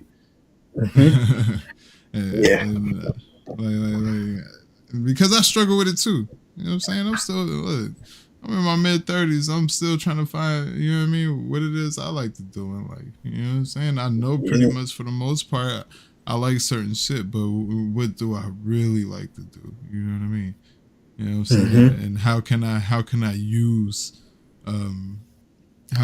all of the skills and my knowledge that I have today, or that I've culminated through the years, for this one purpose? You know what I mean? Yeah, that's facts. That's facts. You know what I mean? But at Campbell High School year, or like that. And like I said, it's always been the same thing. I got one friend, like for real friend like that. And that's my boy DJ, and he's still my best friend to this very day, which is already new to me because I'm used to, I'm not going to see this person ever again, and it doesn't matter. Right. Yeah. Right. But that's my boy all through high school. We were just the two, them niggas cool. You know what I mean? They cool as hell. You know what I mean? They fresh or whatever like that. They don't say too much. They don't bother nobody. They cool though. Them the boys. I'm the homies. You're a little funny. You know what I mean? Like that. But this is where I find battle rap. Okay. This is where I find battle rap. Now, I'm just in the YouTube wormhole board, like that. I click on it. Bow. Super hot fire. I'm not a rapper. That dude. I got you. You know what I mean? He was killing the niggas. I'm like, how is he a winner? This shit was trash or whatever like that. But the battle right up under it was a little kid named Lil Sexy. What? Right? That was This is on A Hat. On A Hat. Okay. On A Hat, little kid named Lil Sexy versus this nigga named Nove. N-O-V. Nove. Yeah. Right? I watched that battle and I'm saying, you know what? Fuck it. I'm just keep on going. Click K-Shine versus Nove. This is when Dot Mob was on their little tour. So they stopped down in Vegas at A Hat. This nigga K-Shine beat all types of piss down this nigga Nove leg, yo. Shit was crazy. From that moment, I was hooked. Next battle was Arsenal versus Hitman. Arsenal became my favorite battle rapper from that moment on. Yeah. Looking back on it, yeah, you know, they say he lost his battle with like that. But at the time, and especially being new at battle rap, he was simply more entertaining than me. Arsenal like versus Hitman. I don't feel like who Arsenal. They say Arsenal lost. They say Arsenal died, and you know Hitman was in rare form or whatever like that. Going back in hindsight, I can see that now. You know, but back then, you know, it was the aggression, the jokes, the funny. Then he had a crowd rebuttal because he had some hecklers. Like I was, I was rolling with Arsenal in that battle for real, like that.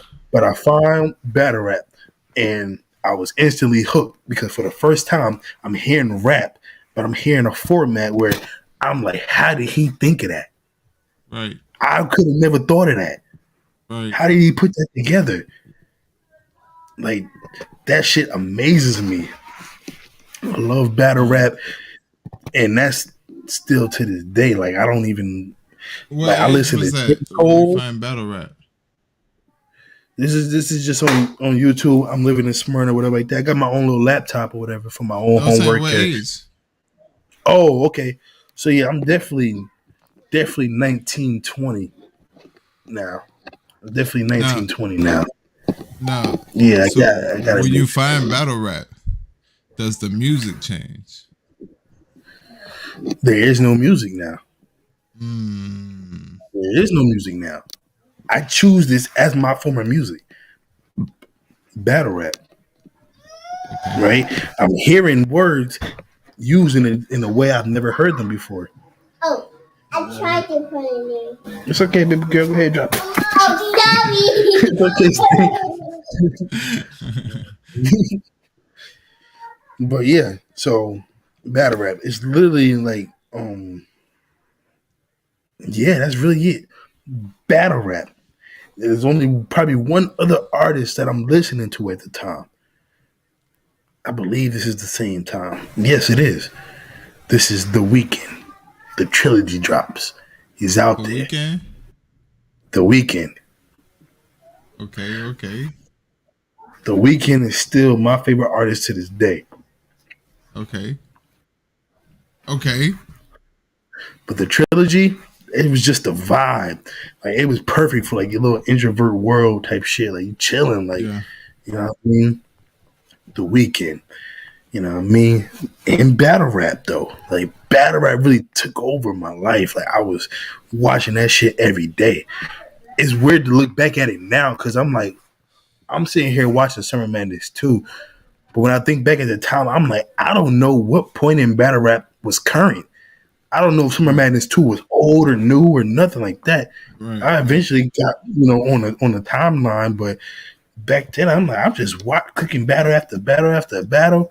And I mean, I remember the first time I seen Lux versus motherfucking Calicoe. And you know what I mean? I'm a few battles in now. So I'm like, who the fuck is this Lux nigga? My boy Calicoe had to kill this nigga. You heard me? Lost your mind.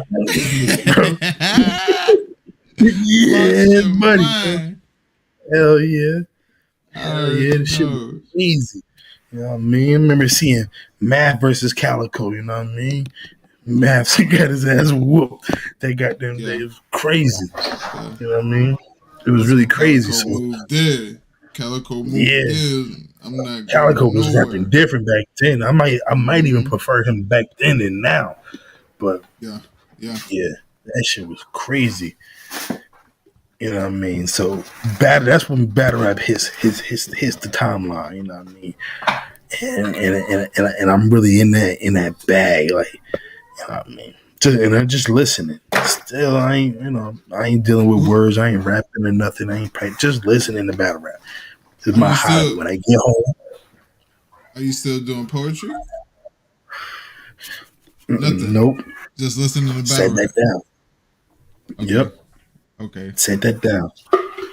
I set that down. So at this current time in my life, that I don't have no hobbies or nothing. I'm just, you know what I mean? I'm chilling. You know, I picked up a little job. My first job was Marshall's. You know what I mean? Clothing store. You know what I mean? I was, you know, really kind of crazy with it. I became like I was good at, you know, what I do. You know what I mean? Eventually was supposed to be a manager there, but you know, that went left. You know what I mean?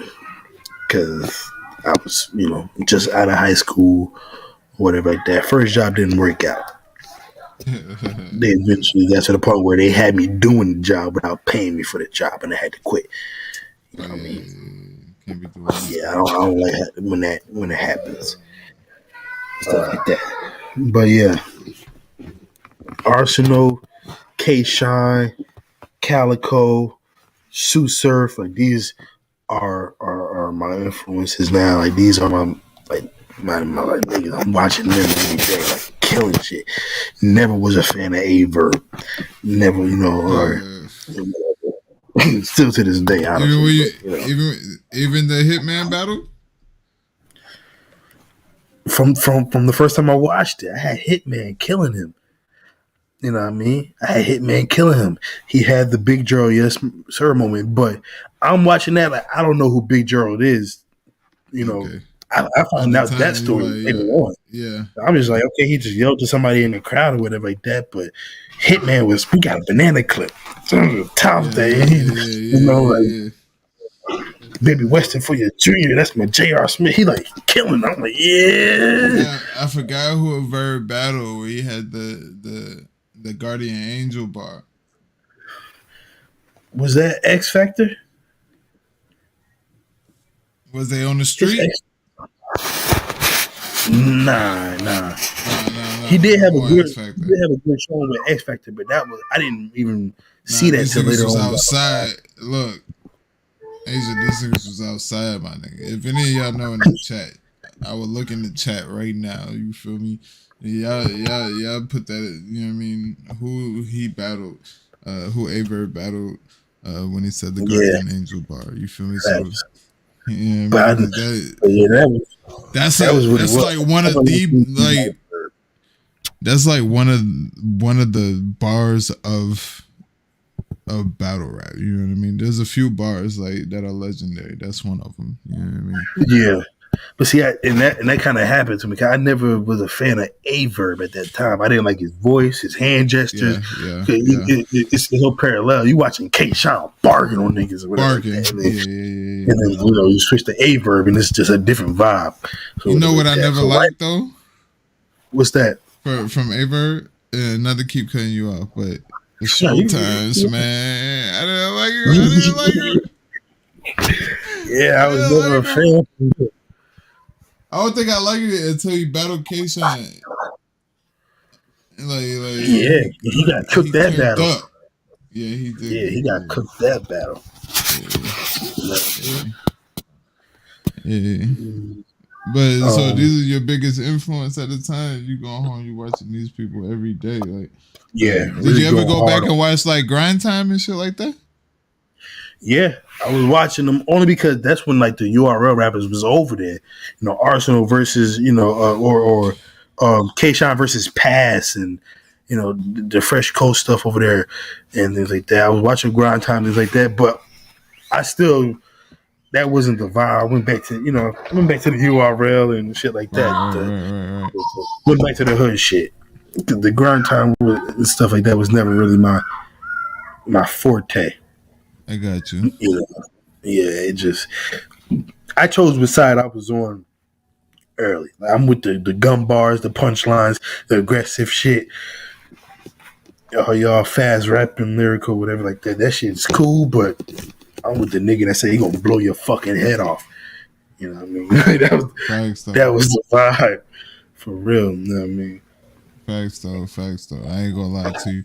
Like, I'm a little bit, you know what I mean? I'm a little bit older, you feel me? So, you know what I mean? Lions Den and all that, you feel me? You grew up, you know what I mean, watching the Smack DVDs and shit like that. But when it came to YouTube, Grind Time was heavy, like during the earlier stages of YouTube for me.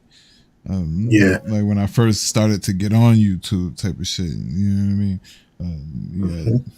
The likes, you know what I mean? Like, there's some weird people, you know what I mean? But then you also had like Arsenal, you had like Daylyt, you know what I mean?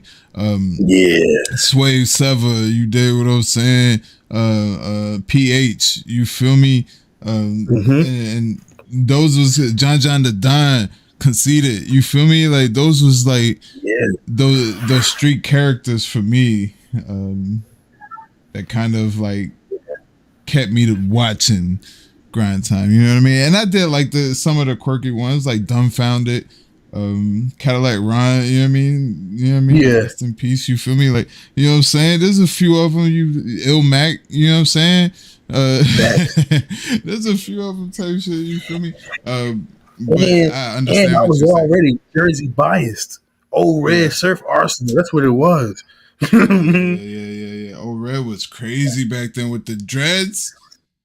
Red with the dreads is a nut, bro. He's crazy. You can't focus. What? Can't mess Nobody with can old fuck Red with with old the Red. dreads Nobody, at bro. all. It's over with. It's over with. So But yeah, what's the pivotal point? I guess for battle rap, like when you like it's not more or less of a hobby, but it's a or it starts to not more or less become addictive, but more or less becoming in love with it. you know what? It's crazy because I watched it so much that I kind of felt like I was a part of the community. I didn't know nobody else that watched battle rap or nothing like that. I was literally the only one. I've asked around things like that. I was the only one, and I felt like I was a part of. I was with them niggas, like you know what I mean. Like that was kind of like the feeling I got. I'm going home and going to this other, metaverse over here, cause y'all do y'all thing. Right. Like, I was kind of in it that way, like for real. And at this age, of course, 19, 20, I'm still doing another thing. I'm going, I'm going to parties, kicking it with the ladies, whatever like that. Right. Doing outside. Doing the young shit. Thought I had my first like real serious relationship. It's fucking kids, but you know how that go. Had your first little heartbreak or whatever like that. I'm dealing with life, at this time. Everything outside, of the household, because that dynamic still kind of never changes. But anywhere outside of that, I'm really just really a cool nigga for real. Not even gonna hold you. Right. So when do you kind of like break the chains of the household, so to speak? I ain't gonna lie, that doesn't happen until later on down the line, far down the line. When I just kind of get away from that may have been just 3 to 4 years ago. Okay. 3-4 years ago.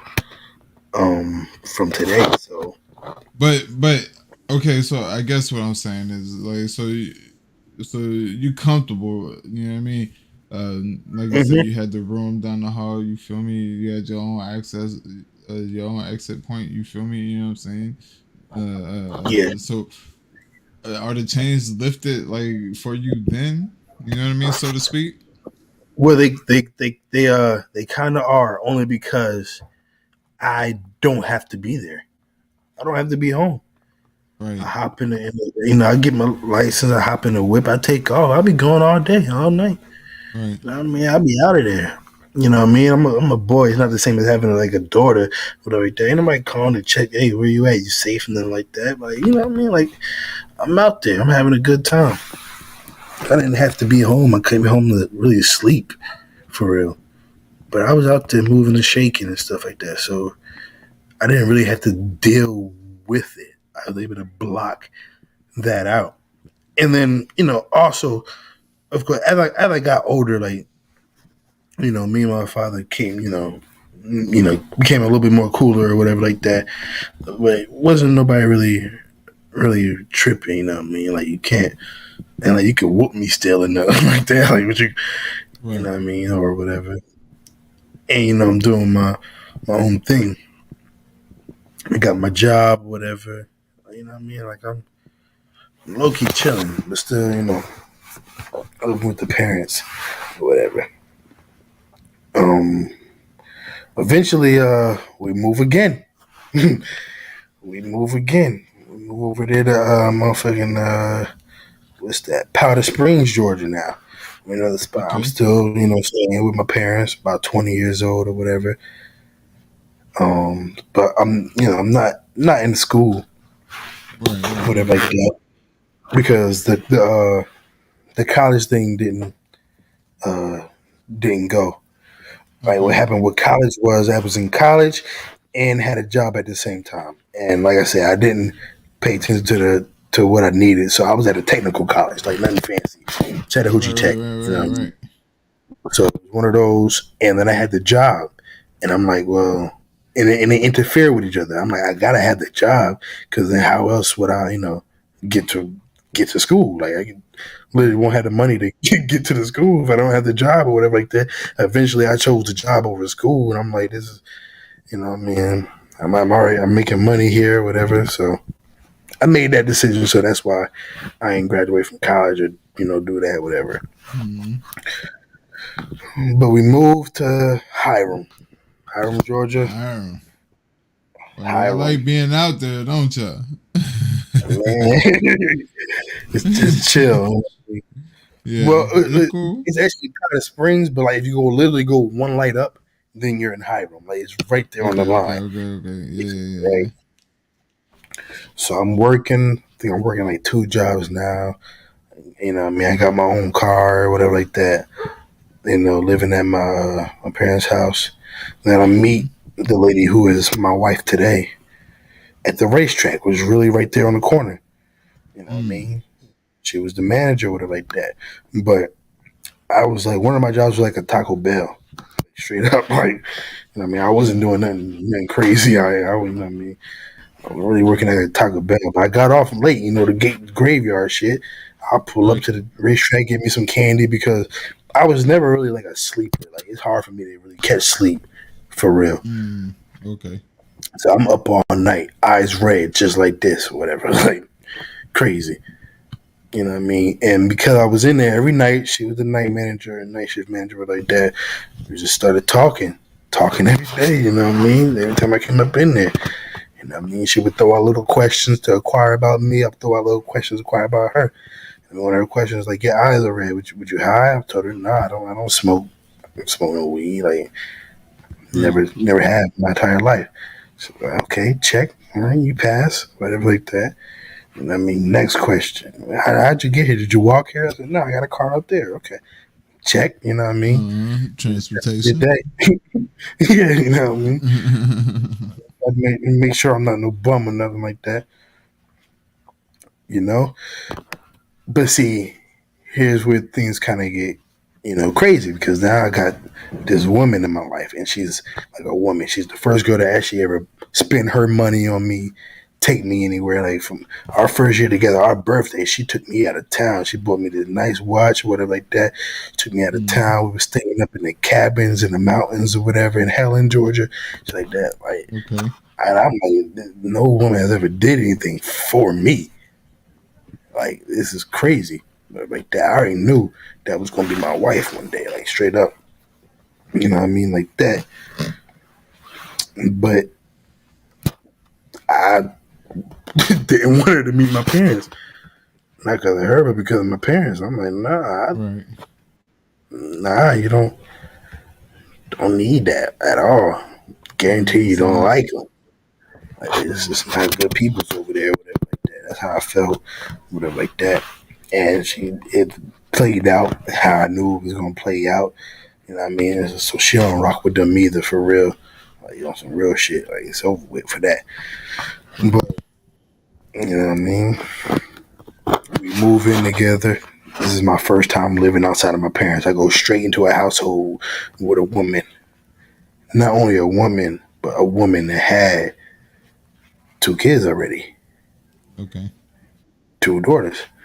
Right? So now I'm jumping straight out of living with my parents to full on adult mode. Like, I'm out there. Right. This is 21. Okay. This is 21 and I'm fully in the game. You know what I mean? Boom. 2 more kids. I drop them. Yeah, I mean, shooting from 3-point range. 2 more daughters. And I got 4 daughters in the house. You heard? Yeah. I mean, like that. But they were coming, out of a bad situation. And I took them and then I brought them with me. You know what I mean? And we elevated every step of the way to the point where here we are in this home. I'm a homeowner. You know what I mean?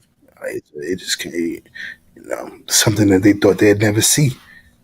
Right. So You know, everything kind of just worked out beautifully with that. You know, married, I own a home.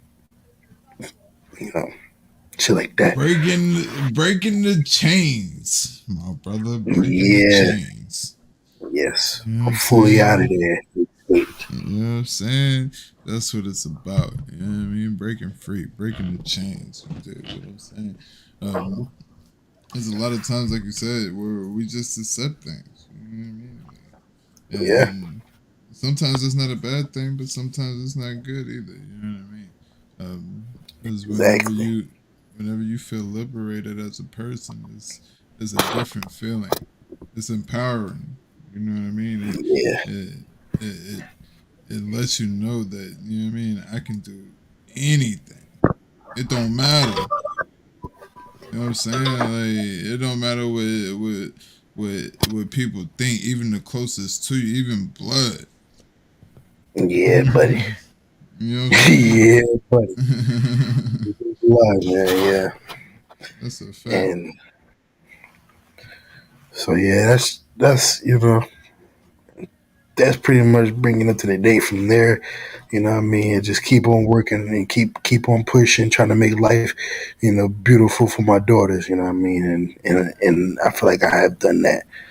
You know what I mean? Uh, the crazy thing, right? And this kind of ties into all of the stuff that I kind of let go of, from the art to the poetry to the drums and things like that. Mm. I feel like we're gonna get to that. I'm gonna hold that one. I'm gonna hold that one. Yeah, I'm gonna hold that one. I feel like we're gonna Alright, get to that. so transitioning, like, so you've already, you know what I mean, are deep into this battle rap, you know what I mean, culture, you know what I mean, the community, so to speak, you feel me? Like, so Yeah, having buddy. kids and all of that, you know what I mean, going through natural life changes, you know what I mean, breaking the chains even, you know what I mean, so to speak. So is it is it still the same yearning for battle rap at this point? Yeah, I never let go of battle rap. Okay. I watched it every day back then Okay. and still to this day. Okay. Battle rap really took a hold of me in like the way nothing else ever has. Um, it's really just my thing. Like, and I don't know what it is that just got me hooked on it. It's just stimulating. I hear something new every time. You know, it's just it's different. I don't listen to industry rap at all at this Right. point. If I do, it's literally J. Cole and then it's battle rap. J. Okay. Cole and then it's battle rap. Like that's it. Is it because of that, like what you said earlier, where like the industry kind of it has a lack thereof of whatever it is that you yearn for, like whatever it Yeah, is that you I need feel to like hear it's sonically. yeah, I feel like it's just what I need to hear sonically. Like industry lack kind of creativity or just the bar wise. Like I be listening to music with Hmm. somebody, they be like, "Yo, did you hear what he said? That bar was crazy," and I'm so unimpressed. I'm like, I Right. could have wrote that shit.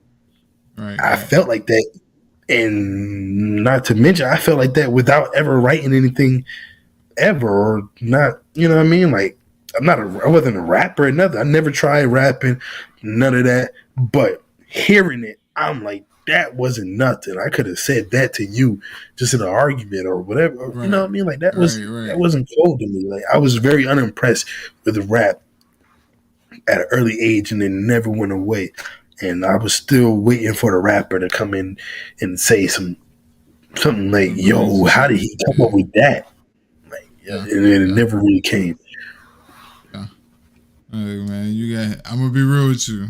I have a similar, you know what I mean, outlook on rap. You know what I mean. I have brothers that do, you know what I mean, that rap. You know what I mean. Hmm. And they can make music that's you know what I mean for the masses, or they can make music that's for the ears, right? And I find that my brothers are some of the coldest people with the words. You feel me? You know what I'm saying? Like not even like on a you know what I mean, on a big scale, you know what I mean, to the superstar scale, or even, you know what I mean, to where they're known outside of the city, right? Mm-hmm. But my Yeah. brothers is the coldest. You feel me? Like, Yeah, that's but there's different ones like that. You know what I mean? Like for me, like I listen to like Tech Nine, crazy. You know what I mean? Yeah. Strange music. All of them niggas is crazy. You know what I mean? Toby Wigway, crazy. That's a new one. I don't know that name. He from Houston. Crazy. He's I wouldn't label him as a Christian rapper, but he's more of a conscious street Christian, so to speak. You know what I mean? Yeah. And it resonates. You feel me? Another one is Jay Monty. He from out there in Georgia, Southside. You know what I mean? Jonesboro, to be exact. Yeah. Nigga, crazy with it. Another dude I rock with too, honorable mention. I rock with JID, who was signed to J. Cole, but JID, that boy Cole right there. Yeah. He got substance. If you talk about real shit, but it was a period of time where rap just wasn't nothing, and it didn't help that I was in like the Atlanta music scene either, because I'm like, I'm really not getting my fix of what I need. So battle rap was really always going to be that outlet. When I need to hear some fire, it's got to be battle rap. Yeah, it gotta be something crazy with it. You know what I'm saying? I like and that's kind of, like I said, that's kind of where I'm at with it too. You know what I mean? It's the art form. Like when I say I really enjoy like listening to it and writing down y'all bars as y'all rapping it. You know what I mean? I like that the most. I don't like. I'm gonna be real with you. I'm gonna show y'all a secret, right? I don't like stopping and rewinding and shit like that. You know what I mean? When I'm in my mode and I'm writing shit down as y'all speaking it, it's like I feel like I don't put in as much work as y'all, but I feel like I'm putting in the work to kind of understand the lyrics a little bit more. You know what I mean? And that's always captivating to me. You know what I mean? The way niggas put words together, crazy. Crazy. Yeah, man. I enjoy that so much, man. I enjoy it so much. And you one of the best at breaking down the battle, man. You catch the shit that people don't even be catching. You be helping me understand some shit too. So, you know what I mean? Make sure you keep doing that shit too. But fast forward, Pat, because at this point it's just everyday life, you know what I mean? I'm a father, got the household, you know what I mean, whatever like that. I'm going to work, chilling or whatever like that. So I guess truthfully the next step is how I get into battle rap. How you get into battle rap? Boom. Math Hoffa. Hoffa. He would go live, every now and then, whatever like that. One time I just, slipped into one of the lives, right? Because watching battle rap, if you watch the timeline of battle rap will make you hate certain people. Like, it was a everybody hate Math Hoffa campaign going on for real. Yeah. You know what I mean? Behind the him knocking niggas out or whatever the case may be, which I always thought was just entertainment anyway. Like, you know what I mean? I want to see a nigga get knocked out. But you know what I mean? But I'm on there, whatever like that. But on his live, I feel like I found out this man is a real genuine person. Like, he's real cool. Like, his lives are really dope. If anybody don't, never been to one, just go to his lives and shit like that. I'm gonna be real with you, AJ.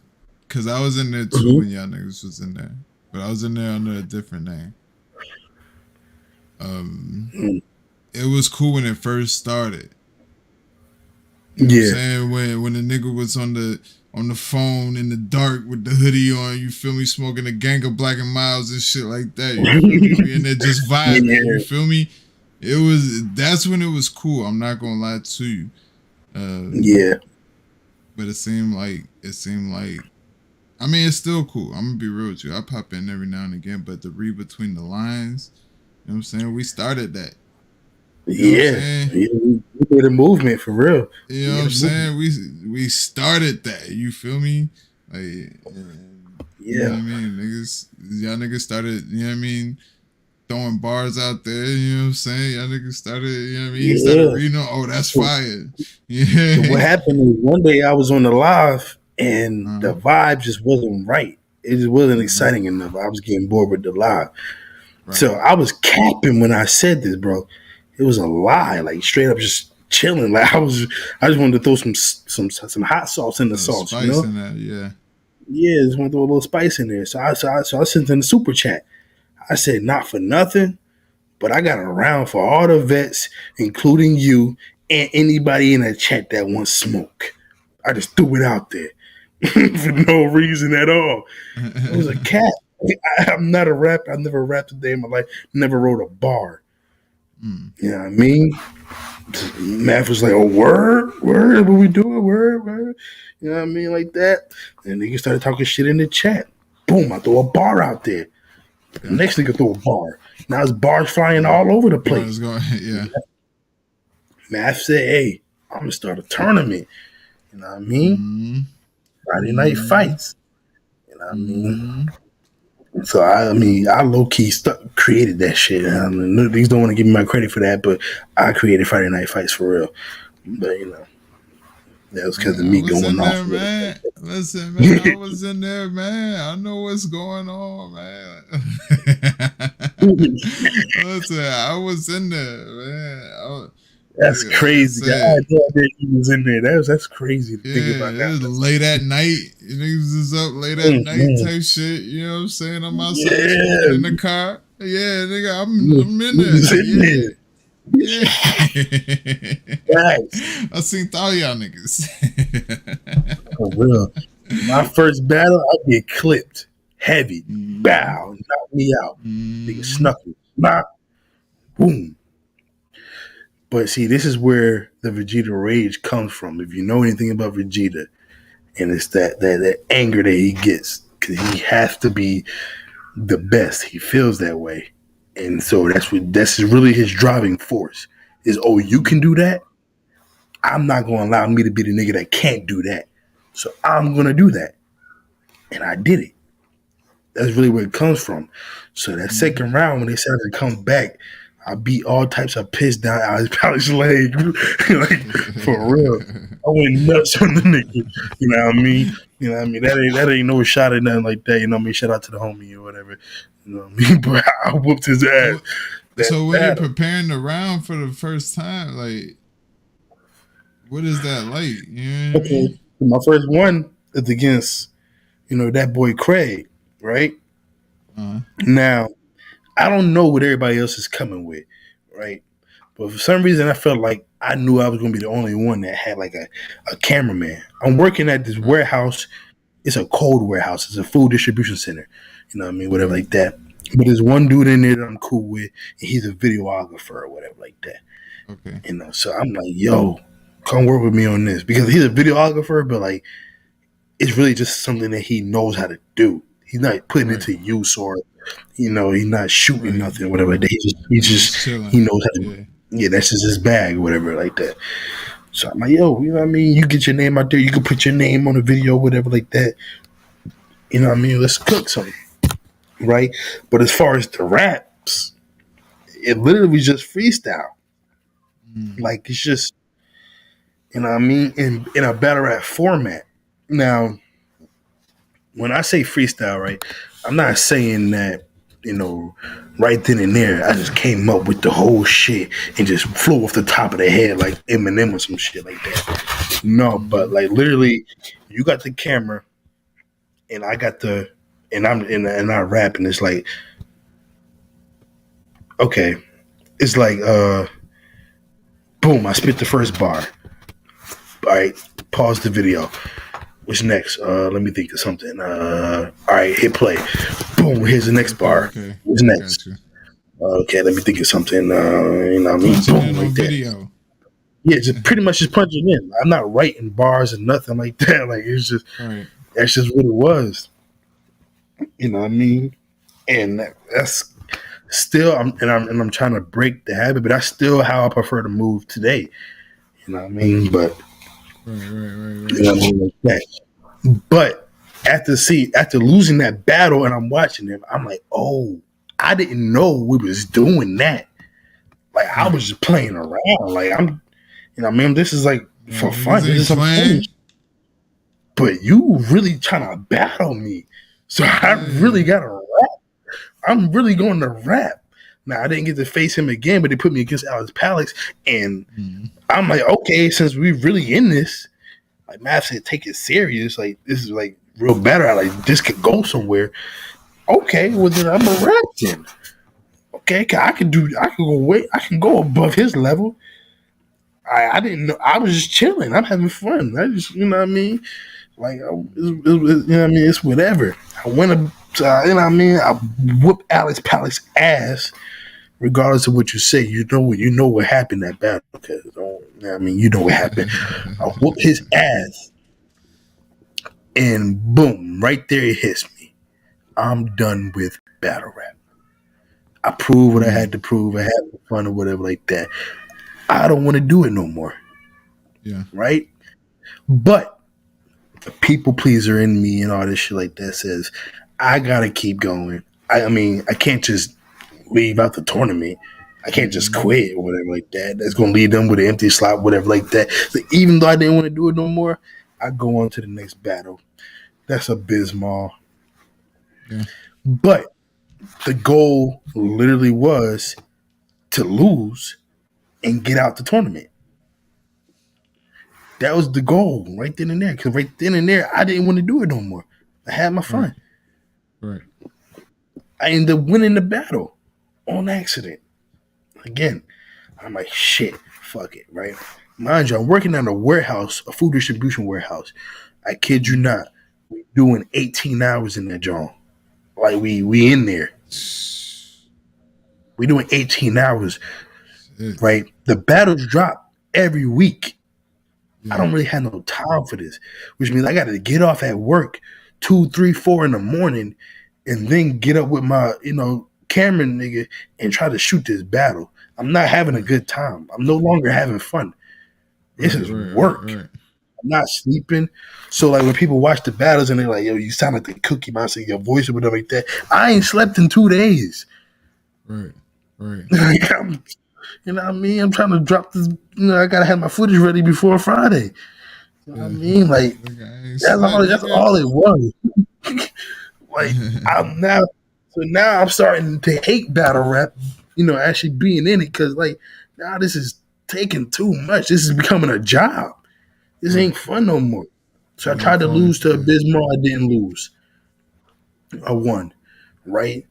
The next week come on, right? So now this is another week of no sleep or whatever like that. This is where I maxed out at.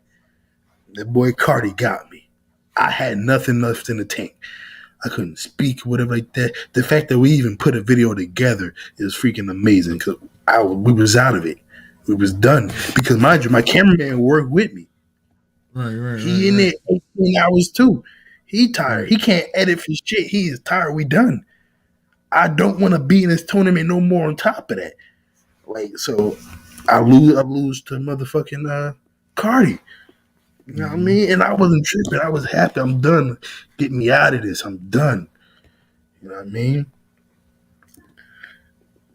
So that's where that was going for me. I was already done with battle rap from the second battle. You know what I mean? Like that. I didn't want to do it no more.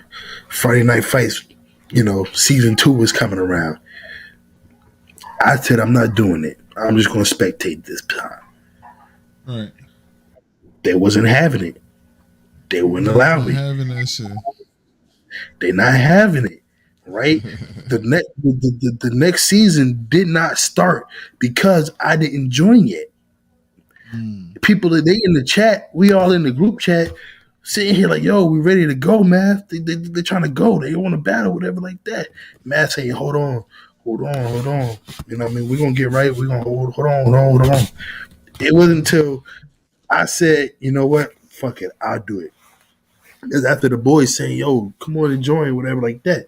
I'm a people pleaser. I did not want to do it, but I couldn't be the reason because Matt already talked to me. He already told me what was up. I couldn't be the reason why none of these other people get to rap. Right. So I joined it. You know what I mean? I joined it. 20 minutes after I said, Matt, I'll do it. Boom, he dropped the announcement. We starting the next tournament. So they was not trying to let a nigga live. It's like, nigga, y'all niggas taking forever. Real. That's what happened. First battle, Steve Rogers. I tried to die. Steve Rogers. I wrote some bullshit. I did it right. It was freestyle. Like, I tried to die. Get me up out of there first round. Accidentally won again. Accidentally won. And Steve's was fire too. I'm not gonna lie to you. Steve's was fire. Yeah, that's the young boy. Steve's was fire. But I tried to lose to him, bro. I tried. You know what I mean? Mind you, I don't think I'm good at this. Right. I don't think that I'm good at this. But it's the same with my poetry or the drum, things like that. What happens is other people saying that I'm good. Other people saying they need me to do this. I can't explain it, but why whatever I did ain't shit to me. And it never has been, right? The biggest problem I have is that I'm my own biggest critic. When I look at my art, I'm like, that shit is trash. And that usually happens because it, like I said, I didn't have a love for it to put my full effort into it. So I'm looking at it like it's always an incomplete project. Like I really could have snapped on it. I could have went better. And because I didn't do the best I can, it's trash to me. It's like literally means nothing. Meanwhile, everybody else is looking at me like, yo, this is fire. This is fire. Crazy. Yeah. And that'll never mean nothing to me. It never means nothing that you like it if I don't. Because I know what I really could have did with it, but I didn't do that. But you saying this, so you saying it's fire doesn't do anything for me. No, I understand it. Trust me, I understand it. So do you ever find that for yourself? Still no. Like if I'm being completely honest, I'm still trying to force myself to fall in love with battle rapping. It's not there yet. The reason I'm in the word sport and things like that, it's the other hood. Right. They say, yo, you got to come up over here. You got to join us. Right. You got to join us, bro. I wasn't at home thinking about battle rapping, but I didn't want to let my brothers down. Right. I said, okay, no, I'm going to join in. And then there's the other side of that, which is the Vegeta rage, is I see that y'all killing shit. I went in battles like, y'all know who I am though, right? Right. It's that competitive. I still got the competitive bug. That's kind of what also drives me to do things. So when I say you want to know what drives me in this shit, it's just a fight. I don't even like rapping and fuck clout. I just want to be the reason a nigga die. Right. When I say Vegeta rage is, I literally can't stand the fact that a nigga think that he can be better than me. Be better, yeah. It's like a real, that's like a real thing for me. You know what I mean? Like I can't let a nigga tell me that for real. And so that's just gonna end up making me do it. You know what I mean?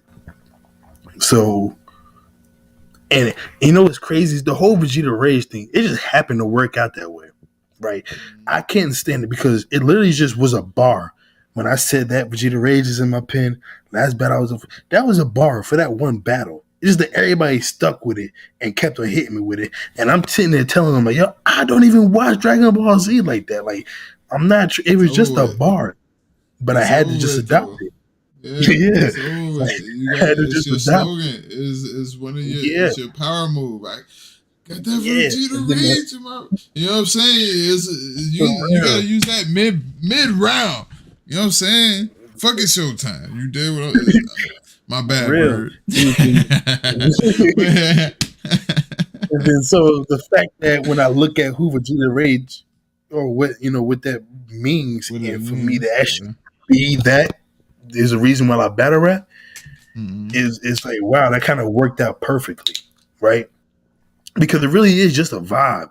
That Vegeta Rage happened because I had to prove something because I lost that first battle, right? Mm-hmm. Like, it's not easy when people say, yeah, you got to bring the Vegeta Rage to this battle. I'm like, no, I need a nigga to pull it out of me. Pause. Mm-hmm. Like, Pause. make me mad enough. You know what I mean? You gotta make me mad. I'm not a performer. It's all just still genuine, right? I don't prefer to write my rounds, you know what I mean? Or, you know what I mean? I don't plan out the flow or how I'm gonna say it, things like that. Because then I feel confined in that box of how I wrote it. Now I gotta say it this way and perform it this way, things like that. And I don't like it that way at all. I got you. But you know what I mean? If I got the punchlines in my head. I already know what the big punchlines is, right? The rest of the words around it, I can just build that up. You know what I mean? And you know what I mean? Well, as I'm going, it's really just off the feeling. And I think Twerk kind of works this way too. If I'm looking at how Twerk is, like, he know what the haymaker is. The rest of the round, he just builds it as he go. But that's kind of what I've done. I know what my big punchlines is going to be, what I'm gonna say before and after, and how to work around it to make it land. That's going to happen in a moment. So how I performed it, the pocket that I was in, the yelling and things like that, that's just what naturally came. It just is how it happened. And to me, it sounds better that way than me saying, yeah, I wrote it at this cadence and I'm performing at this cadence, at this tone, this octave and things like that. That's harder to me. That's tough. I don't like that. I feel so confined and restricted. That's less artistic and creative to me than, you know what I mean, than you being truly your free self and how you feel. You know what I mean? Nah, that's fire though. But you know what I mean? I'm gonna be real with you, Asia. I view that as like a superhero that hasn't quite, you know what I'm saying? I say that about a lot of battlers. A lot of battlers have this problem, right? You guys are superheroes, right? You guys are mutants, so to speak, right?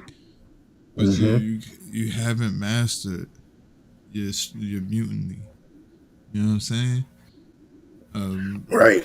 But you can tell the different levels of the mutiny. You hear me? In certain people, you can tell that there's different levels. And when you grasp that, you feel me, is look. I don't know what it's going to take for you to find, you know what I mean? What it is that you love and about this particular culture, you know what I mean? About this particular realm of the culture, you know what I mean? Because a fan of it and being an actual battle rapper is not the same thing. You know what I'm saying? Yeah, it's completely different. Yeah. I told myself at this point, I'm just going to try to ride this one till the wheels fall off, because I had this real conversation like with myself. Like, I'm like, I don't know how many more of these I'm going to get. Like something that I'm just naturally good at and have a chance to fall in love with it. Like this might be my last one that got, or whoever you believe. Maybe this is the one I will fall in love with. Right. You know what I mean? So I'm not going to quit this one. I'm just going to keep on going. Keep going. You know what I mean? Yeah. That's a fact. All right. Now, transitioning. Mm-hmm. When you come back to battle, right? Because you said there was a period of time where you was like, nah, I'm through with it completely. Yeah. You was just out. You know what I mean? You wasn't with it no more. You know what I'm saying? When you come back to battle rap, you know what I mean? What's the is it strictly just the pressure from your brothers to not fail your brothers? You know what I mean? Or is it something that like you see what's going on? It's like, man, come on, man. Like you said, I know who I am, right? yeah. That's what it called. I said, if all three of y'all wrote together, y'all could not fuck with me. Right. That's what I said to them, right? And I felt that because I'm like, and literally, if you think about the character of Vegeta, that's what he is. I'm looking at them. They doing their thing. They winning battles. They getting praise and things like that. And I'm like, that's supposed to be me, like low key. Like I really smoke one of these motherfuckers. Like, you know what I mean? Like if I really wanted to do this, like y'all lucky I didn't want to do it. Because if I wanted to do this, I'll take over this fucking world. Like. And that just is what it is. That's how I felt, like straight up. Like it's kind of crazy too, because I really think my brothers is really dope. They probably feel the same way, but I just don't think they really could rock with me like that. Like this is what it is. They can't rock with me. And then also, I feel like they low key my only competition. Like, no offense to nobody. It just is what it is. But I'm looking at these other, Danny Myers had a virtual league. Tay-Rock had one. You know what I mean? In his worst point. And I'm like, this ain't the same thing what we was doing back in Friday Night Fight. Like, y'all niggas is not cooking like that.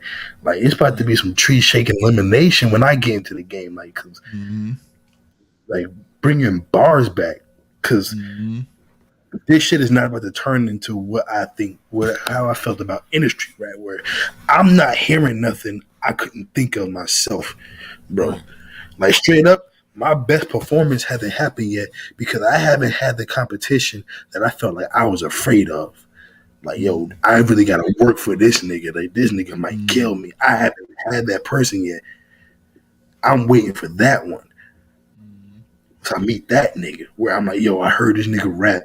He might could get me. Like, if I don't really, I got to put my all into this. Right. That's the fight I'm seeking for. It ain't about money. It ain't about clout. It ain't about none of that. I'm looking for the fight. Like, yo, this nigga scares me. I got you. You know, you said you get no cool points for fights people that you're not scared of. yeah. There's no style points involved in that. You feel me? So I'm like, I could go one time, and then my brothers they hit me up like, yo, this shit don't feel the same without you. You know what I mean? Because we all got connected through this one thing. It's the four of us. We on the phone every day, but they all battling, and I'm just at the house chilling, not doing nothing. It don't feel the same. You know what I mean? Start to ask myself, like, why are you even here then? With your niggas, you ain't gonna rock with your niggas. I had to get in the game, so I came back. It still wasn't, for the love of battle rap or whatever like that. It just kind of also felt like an obligation in that way, I guess, to put it, you know what I mean? Like, I owe it to somebody, I guess. You know what I mean? You don't owe it to nobody but your damn self. You set your own goals. You smash them. You set bigger goals. You smash them. You dig what I'm saying? Yeah, facts. You know what I mean? Facts. The only standard people is going to know you by is the standard that you set. You know what I'm saying?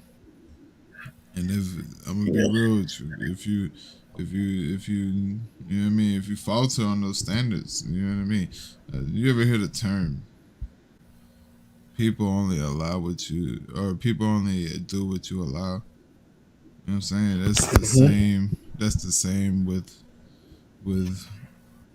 I guess in this battle rap, or how I'm trying to describe it. You know what I mean? Facts. The biggest interpretation of you that we see is battle rap. You know what I'm saying? You don't have to prove to us. You know what I'm saying? You got to prove to self. You know what I mean? Yeah, facts. Yeah, and I think that plays a major role in a lot of of it as well, Asia, and it is for me as well in my life. Like sometimes we aren't proving a lot of the shit that we can do to ourselves. You know what I mean? Meaning, like, as well as you are, I'm an artist, but I don't fuck with it no more. You know what I'm saying? Because I felt like, you know what I mean? It's not I felt like I was doing it for other reasons, you know what I mean? And I wasn't doing it for self. You know what I mean? Exactly. Right? But with that being said, I do this now, right? And I don't do this for everything else. Like you said, I don't do it for the money. I don't do it for the clout. I don't do it for the people. I do this for me. I mean, all of this is therapeutic for self. Yeah. You know what I mean? Like I get on here. I may go on a rant every now and again. You know what I mean? But that's for me. You know what I mean? That's therapeutic for me. You know what I mean? And when I do those rants, I'm talking for self. You know what I mean? Self experiences that I can look back on and be like, damn. You know what I mean? You was talking smoke. You know what I mean? That's how you need to. You know what I mean? You feel me? And I know. Listen, I'm 34. I'll be 35 in June, right? I just started doing this a year and a half ago. You know what I'm saying? And so it's one of those where it's like it took me a long time to prove shit to myself. You know what I mean? As far as what direction I want to go in. You know what I mean? Yeah, and we have time, so right. We got time. Like this ain't it. You know what I'm saying? There's some more shit I want to do. You know what I mean? Like I wanna, and that's what I said. Set goals and smash them. Like there's goals that I set with this that I wanna smash, and then move to the next segment of my life. You know what I mean? and I know, you know what I mean. As soon as you know what I mean, Asia is like, you know what? Fuck everybody else. It's about me. Whatever it is that you're doing. You know what I'm saying? Besides the family and stuff like that, because, you know, you come secondary to the primary. You feel me? Being the man, you feel me? You come secondary to all of that, right? But as far as anything outside of that, you fuck everything else. This is what I'm doing. And it's not for, you know what I mean? It's for my own satisfaction. That's when you know what I mean? That's when you're gonna be like, all right, I'm in the sunset with this one. You feel me? You know what I mean? And it's like you said, it could be the competition.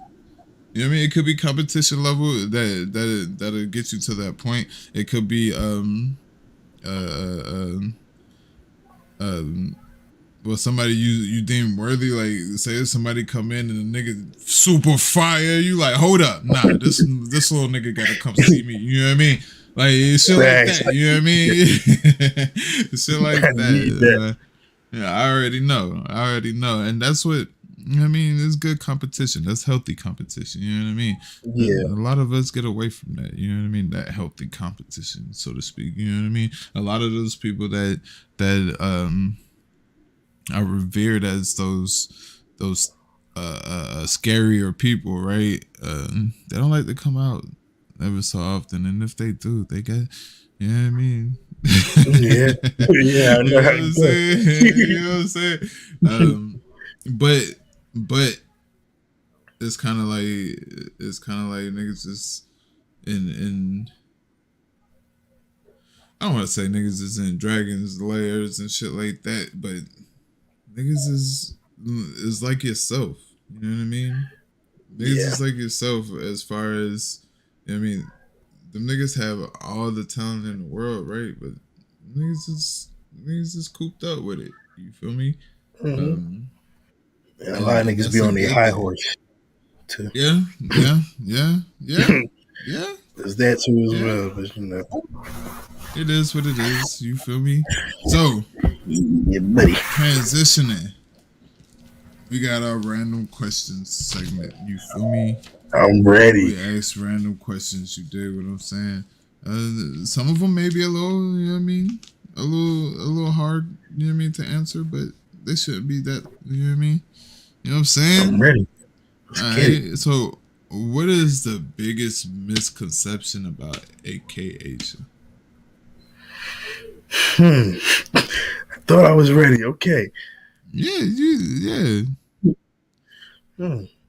Biggest misconception about AK Asia. Ish.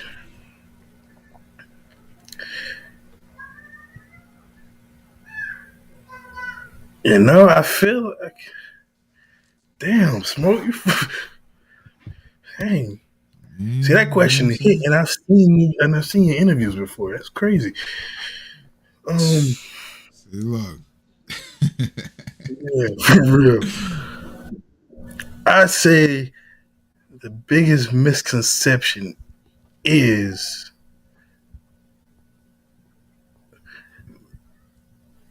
maybe some people think that I may be arrogant, you know, with my ability in battle rap or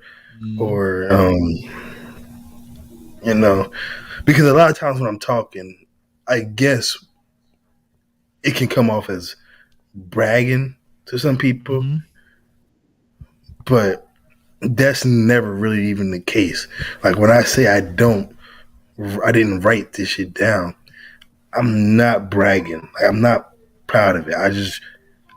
I'm more envious. Like I wish I was able to be there with y'all, how y'all on that shit, because right. You know what I mean? It's definitely not bragging. You know, Right. It's all to my detriment. When I say, I wrote this 2 days ago. That's not bragging. It's really like an issue I have, because if I prepare too early, I'm gonna start not to like it at all, and then it's gonna, now I'm not even going on a battle for real, like, you know what I mean.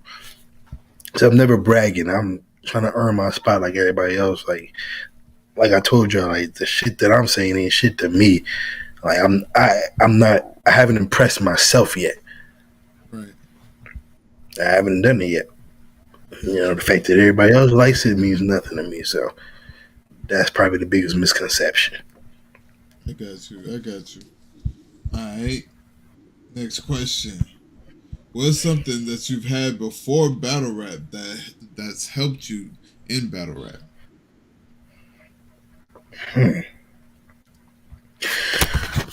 Something that I had before battle rap that's helped me in battle rap. It's kind of I'm gonna say this is a negative turn to a positive, right? Because I think me being such an introvert, like literally the first time in Friday Night Fights, that was me breaking that shell and shocking everybody that ever knew me. Like, never thought he would be the one. Like, he would be doing this shit. You know what I mean? And I think it's really letting out a lot of expression and energy that I had pent up for so many years that I didn't even know was there. And I think that helps me in battle rap, right? When I started this shit, Vegeta Rage, I'm loud, I'm barking. I didn't even know I was yelling. It was okay, go, and that's just how it naturally came out. I didn't plan to yell. I didn't know I was being loud or whatever. However people hear my rounds, I didn't know that. I didn't plan that. I didn't pick a favorite battle rapper and say how I wanted to sound like. It was my first time rapping, period, and that's just how it naturally came out. And I think that's just a result of me being so quiet and chill for all my life. For a long, yeah. Hey, negative to a positive. Fire. So what is your biggest failure and what have you learned from it? Dang. um, like low key, it's crazy because we were just talking about this, but I do consider that my biggest failure. The fact that I have not been able to settle down on something and take it on full force.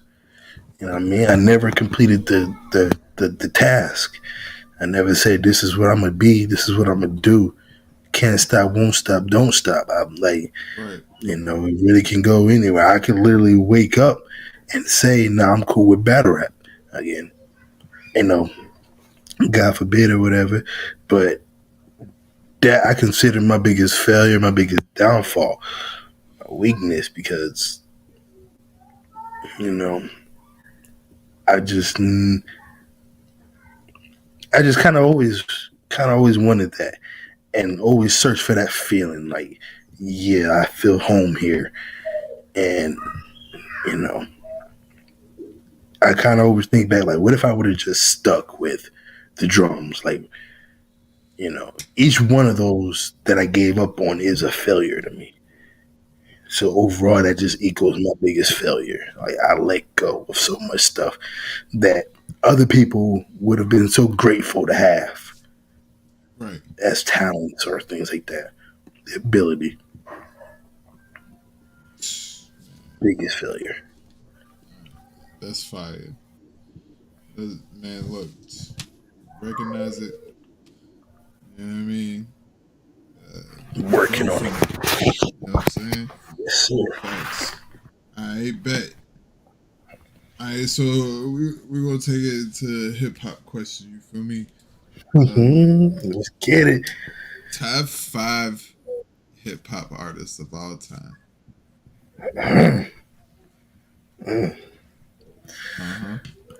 I'm gonna go with J. Cole.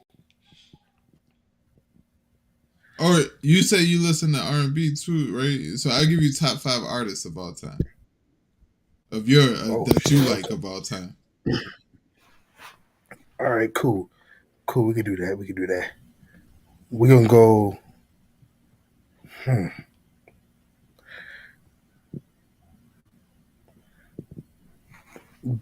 J. Cole's still at the top for me. Okay. I'm rocking with J. Cole. His last album was crazy too. I hope everybody heard that shit.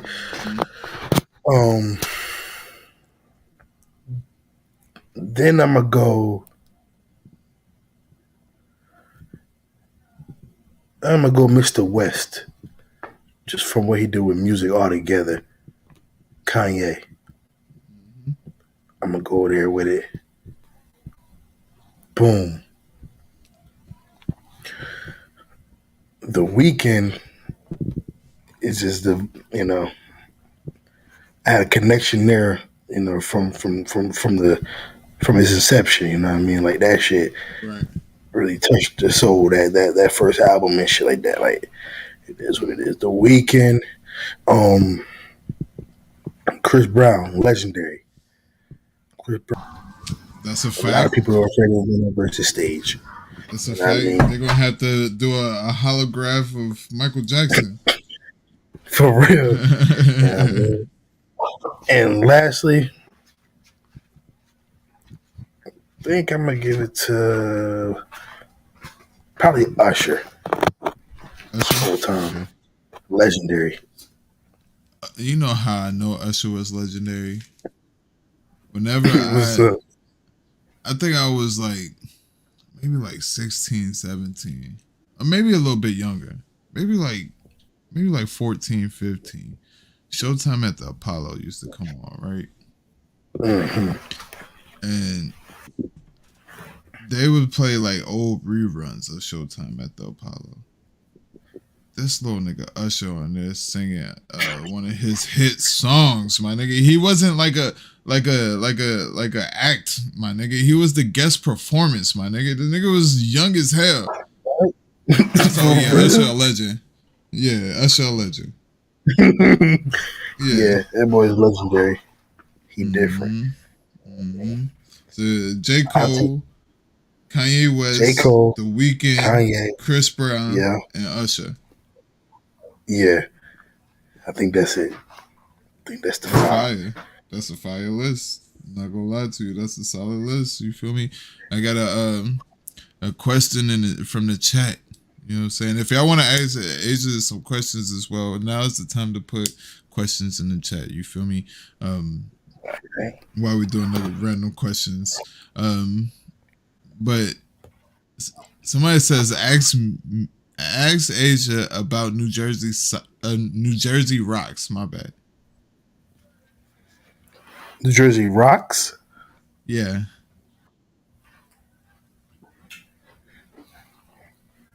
I don't know what that means. What about the rocks in New Jersey? I don't know.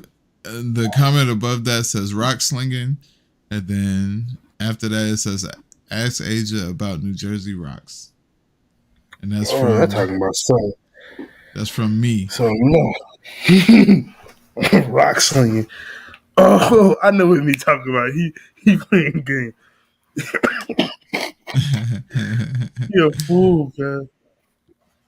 Nah, he talking about, you know what I mean? You probably done seen it, you know what I mean? You throw the look at fool. You throw the rocks in a sock, you know what I mean? You might gotta take one out. Might gotta take a nigga out every now and then. Throw the rocks in the sock. Okay. I mean, mink. I got you. Mink. That's all you gotta say. Mink. Nasty mink. Mink. Oh snap! Okay, he crazy. We also got a compliment and a question from Innovate. Innovate said Asia is dope, and he also says, or he has a question: what was your most challenging battle? My most challenging battle.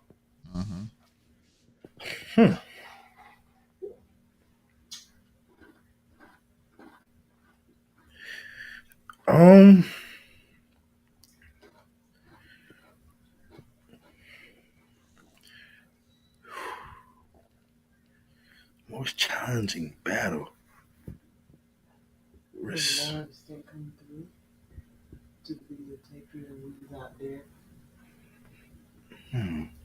But nah, that was light.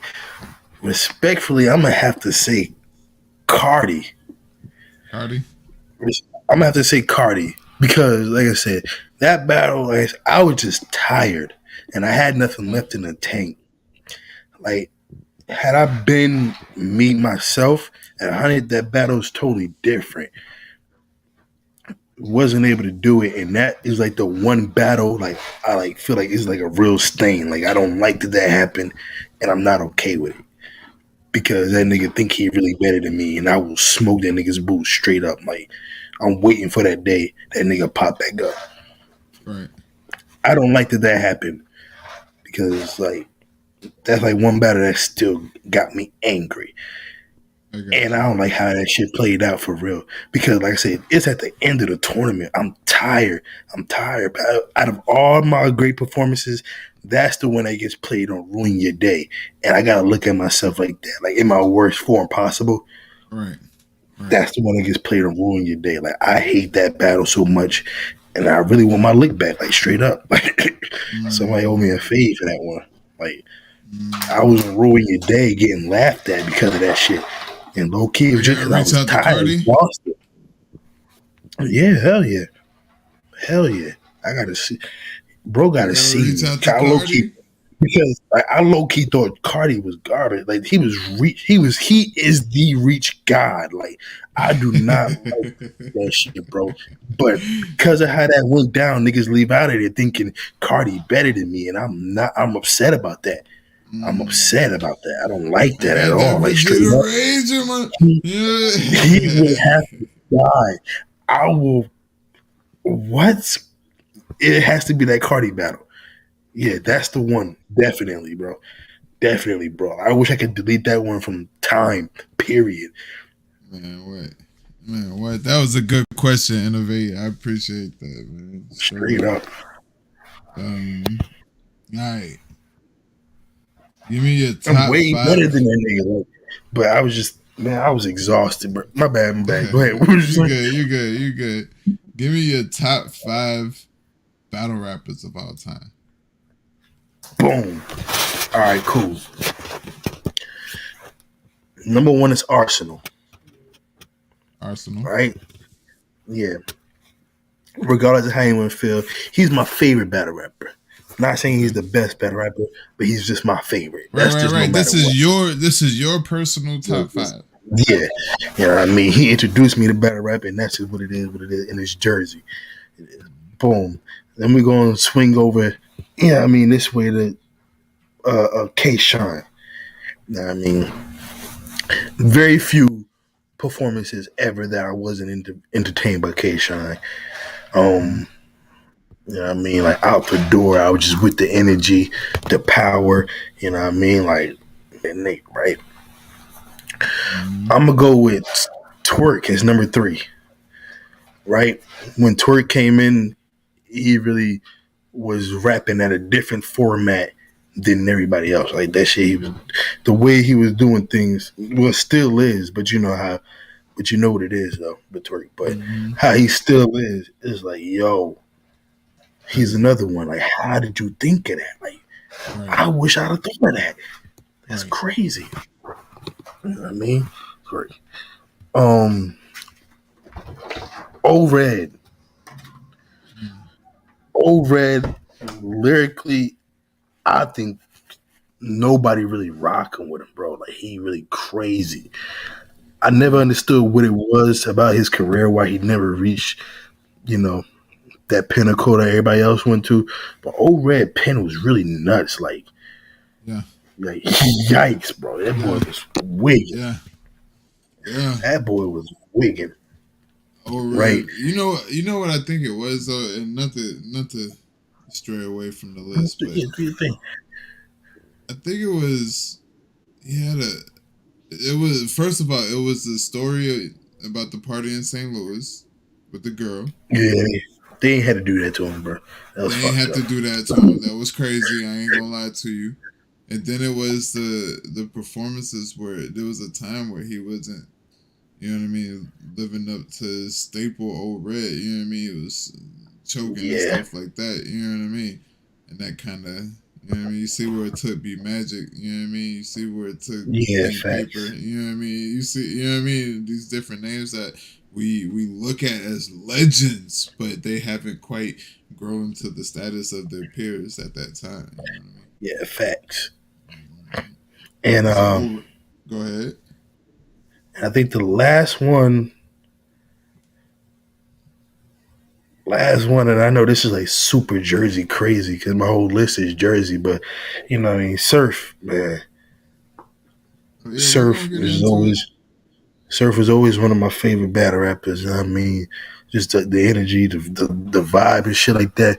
Because there's a difference between like straight up just gangster music, right? You can listen to shit all day, right? Niggas shooting or whatever like that. But like when you outside, you go inside your house and see a nigga rap about the shit you just seen, like shit is like really different in that way. Like, you know what I mean? Like I know that nigga. I never met Sue Surf for real in my life, but that nigga that he is, I know that nigga. Yeah. He's outside of I know who he is. Like I know that nigga. Like, and that's type of shit. You know what I mean? I rock with. That's fire. That's fire. I'm not gonna lie to you. Now, this list, my brother, is looking mighty. You know what I'm saying? Tri-state area, mainly New Jersey. You know what I'm saying? Not on purpose, man. It's four niggas from New Jersey and there's one nigga from Harlem. So I got a little bit of diversity in there. Because respectfully, like, you know what I mean? Like I said, I was new to better. I wasn't back there when goddamn Rex and Mook was on the corner. I wasn't watching battle rap then. You know what I mean? Yeah. Like that. So I'm like, you know what I mean? I was always rocking with you know the URL era, you know what I mean? Like who the fuck is these old niggas think they better than you want to know what's crazy, Asia? What's up? There's an era before that. Scribble Jam, That's even the freestyle era, the on beat freestyles era, you know what I mean? Where they, I don't know nothing about that.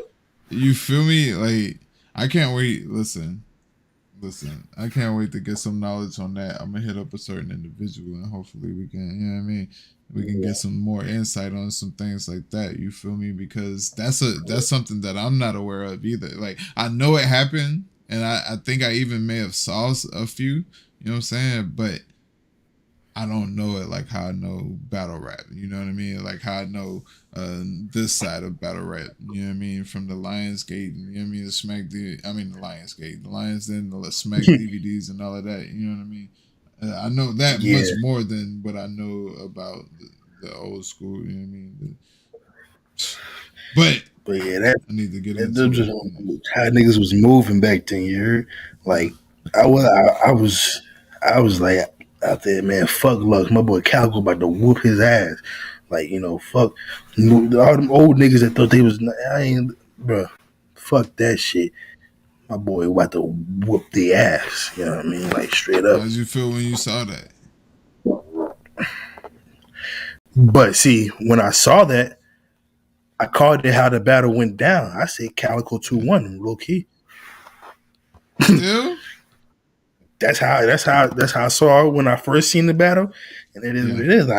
You know what I mean. Now, of course, you know, as time went by, and I had to review that battle so many times or whatever like that. I can get what happened in that battle, but back then, just listening, it's like, you know, and I'm new to battle rap. I'm like, that's clear. He won the first 2 rounds. Like, what this nigga talking about? Like, but right. I was never a part of that hype because. You know what I mean? And that kind of still holds to this day. Like, I'm not no Mook fan. I mean, as far as I'm concerned, all that old shit is, I mean, you don't stand the test of time to me. I'm like, okay, he was, you know, hot back then, but as far as what I had to see him perform, the only battle is the rock battle that I'm like, yo, Mook was firing. That's the only one I can say. You know what I mean? So... Other than that, I've never been entertained by Mook. Yeah, I'm gonna be real with you. You gotta go back to. I think he did good in this quarantine battle on RBE. That was a fire move. Oh, you know what? I do remember that. The video joint. Yeah, the video joint. I remember that. Yeah. He was facing like bad news or something too. Jerry West, I think. Oh, Jerry West. Yeah, it was a mystery because it was a mystery, kind of like a mystery character. But Head Ice shut all that down. He did the motherfucking Head Ice round was crazy for like. Oh, I was terrible, bro. That was crazy. Nah, you right. Nah. Him and Swave. Swave shit for Old Red was crazy. Bro, Swave 7 is fire. One of my favorite battles is New Jersey Twerk versus Swave 7. If you've never seen that, shit is crazy. Yeah, that is a mean battle. Yeah. Oh, it was Street Hymns. Okay. My bad. We getting. Street Hymns stole my bar, and I told him that too. You told him to his face, or not to his face, but to his Twitters. Yeah, I hit him up. On Twitter. We had a little back and forth, but he definitely, you know what I mean. Part of my bars getting stole my shit, nigga. You know what I mean? Yeah, that biodegradable bar he said against Bonnie is not his shit. I've been to the biodegradable. You know what I mean? Abysmal, remember. The very memory of you will slowly wither away, even your biodegradable. That was crazy. Yeah. Said, nigga, you saw that shit, nigga. Okay. So battle rap Mount Rushmore. Talk to me. Okay, so all right, so that's a little different, right? Arsenal was on there off the back. You know what I mean? I'm not mad at it. Averb is on there, even though I don't particularly like his his entertainment, but what he did for like that whole side of the country is opened up because of movement, low key. all of that, yeah. You know what I mean? Over there, right? Whew, okay. All right.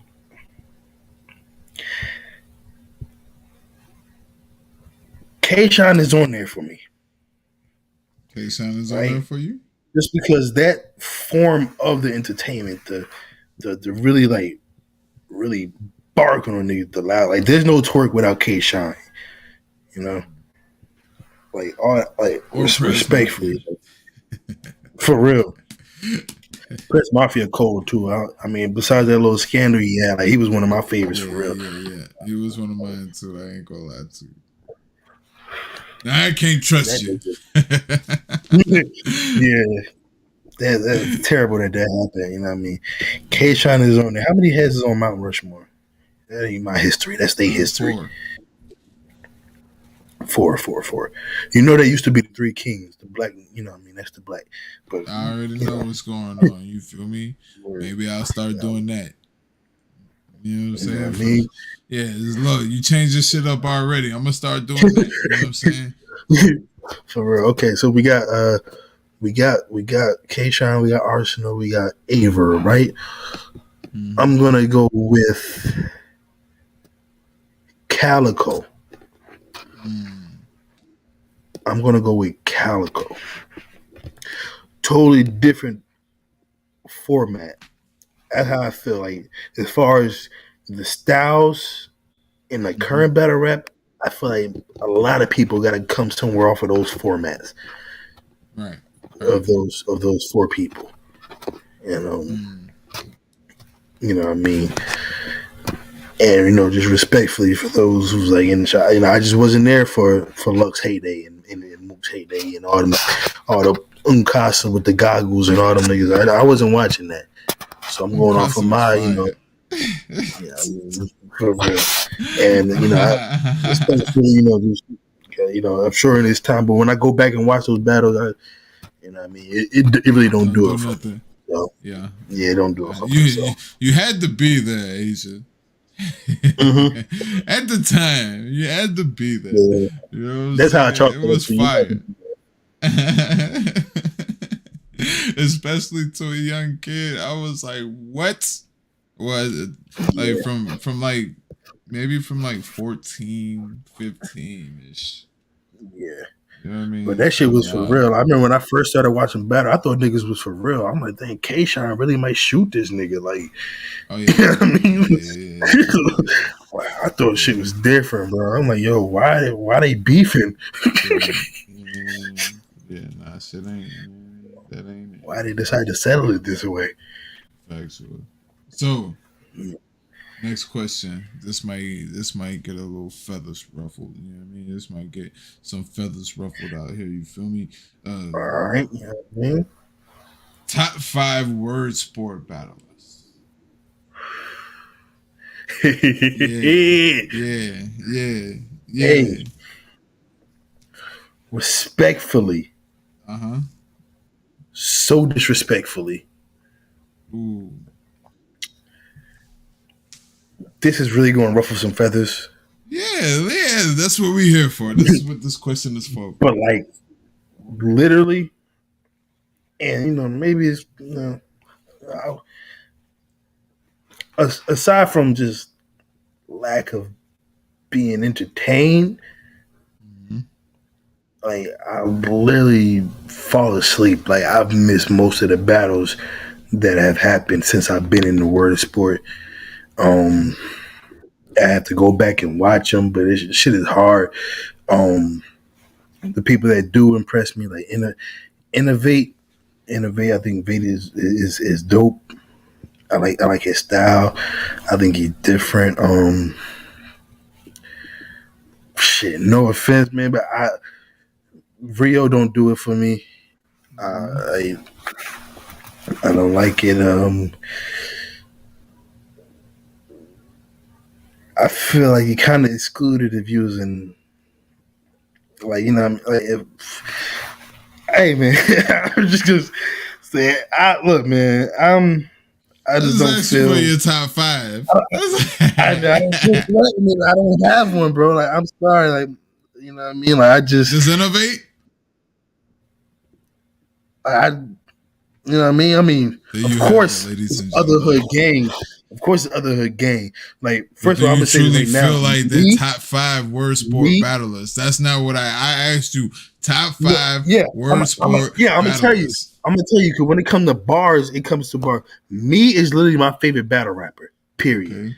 Because I've seen what that nigga. I've seen what y'all seen. I've seen what that nigga really could do. Me is really bonkers, bro. He's really bonkers.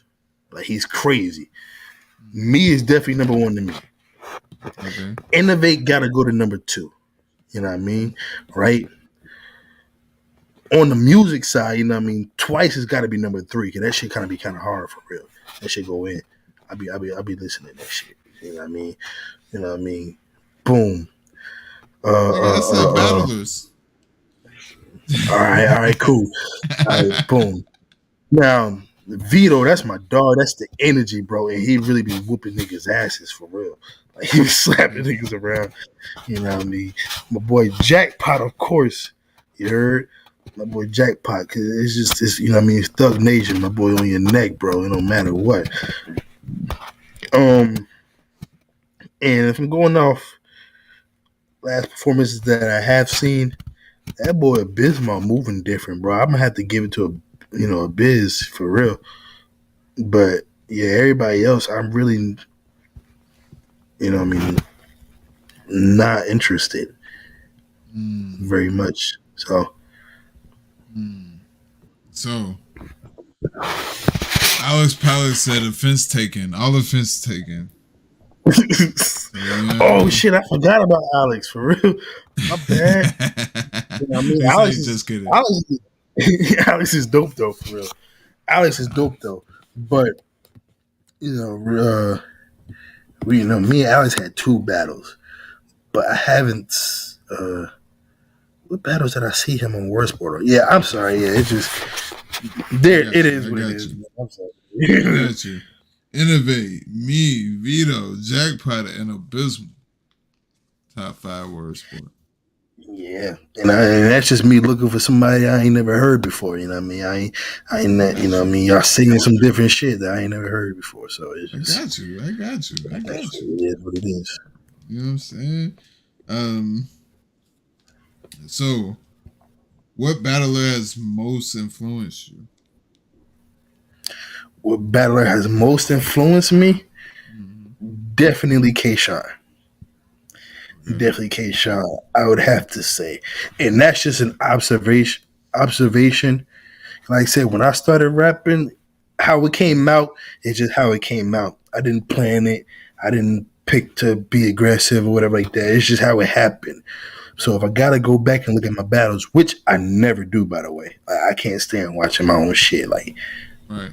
I get mad. Like, I would change this bar this way or whatever like that. Like, why did I? This shit is trash. Like, low key. But if I had to go back and watch, I'm like, yeah, that nigga he's cut from the cloth for K-Shine. Like, he just, I mean, something about the Vegeta rage means that, you know what I mean? Or even twerk. It's just that type of energy in the battle rap world is what I prefer. And that's what I say. You know what I mean? Like, there's the word niggas or whatever like that. Your pen is impressed or whatever like that. But I'm really here for the Super Bowl. You know what I mean? Make me get out my seat. That's the shit I'm really here for. Get crazy. That's what I love. Yeah, like, you know what I mean? Factuals.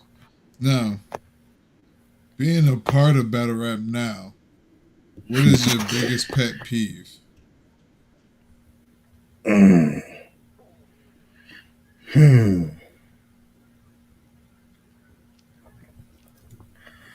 My biggest pet peeve?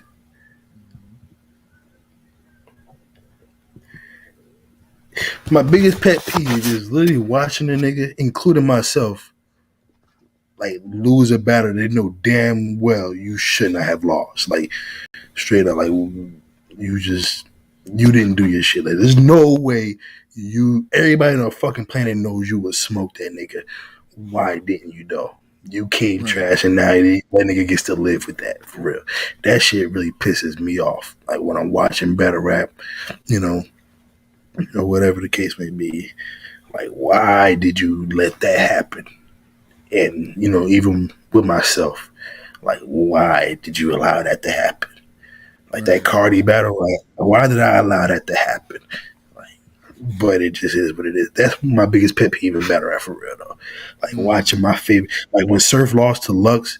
I mean, I don't care how anybody say Surf would have smoked Lux, how Surf would have been Surf. You know what I mean? Yeah. Why the fuck did he let that shit happen?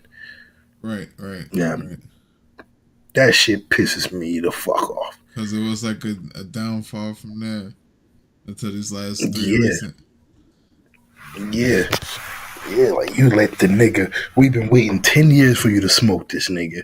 We all know you gonna smoke this nigga, and you don't smoke the nigga. Let that shit happen. Yeah, for real. Yeah. Like, you just let the nigga walk on you. Like what? Why did you allow that to happen? Yeah, that's I don't like that shit. Respectfully. Factual. Yeah. All right.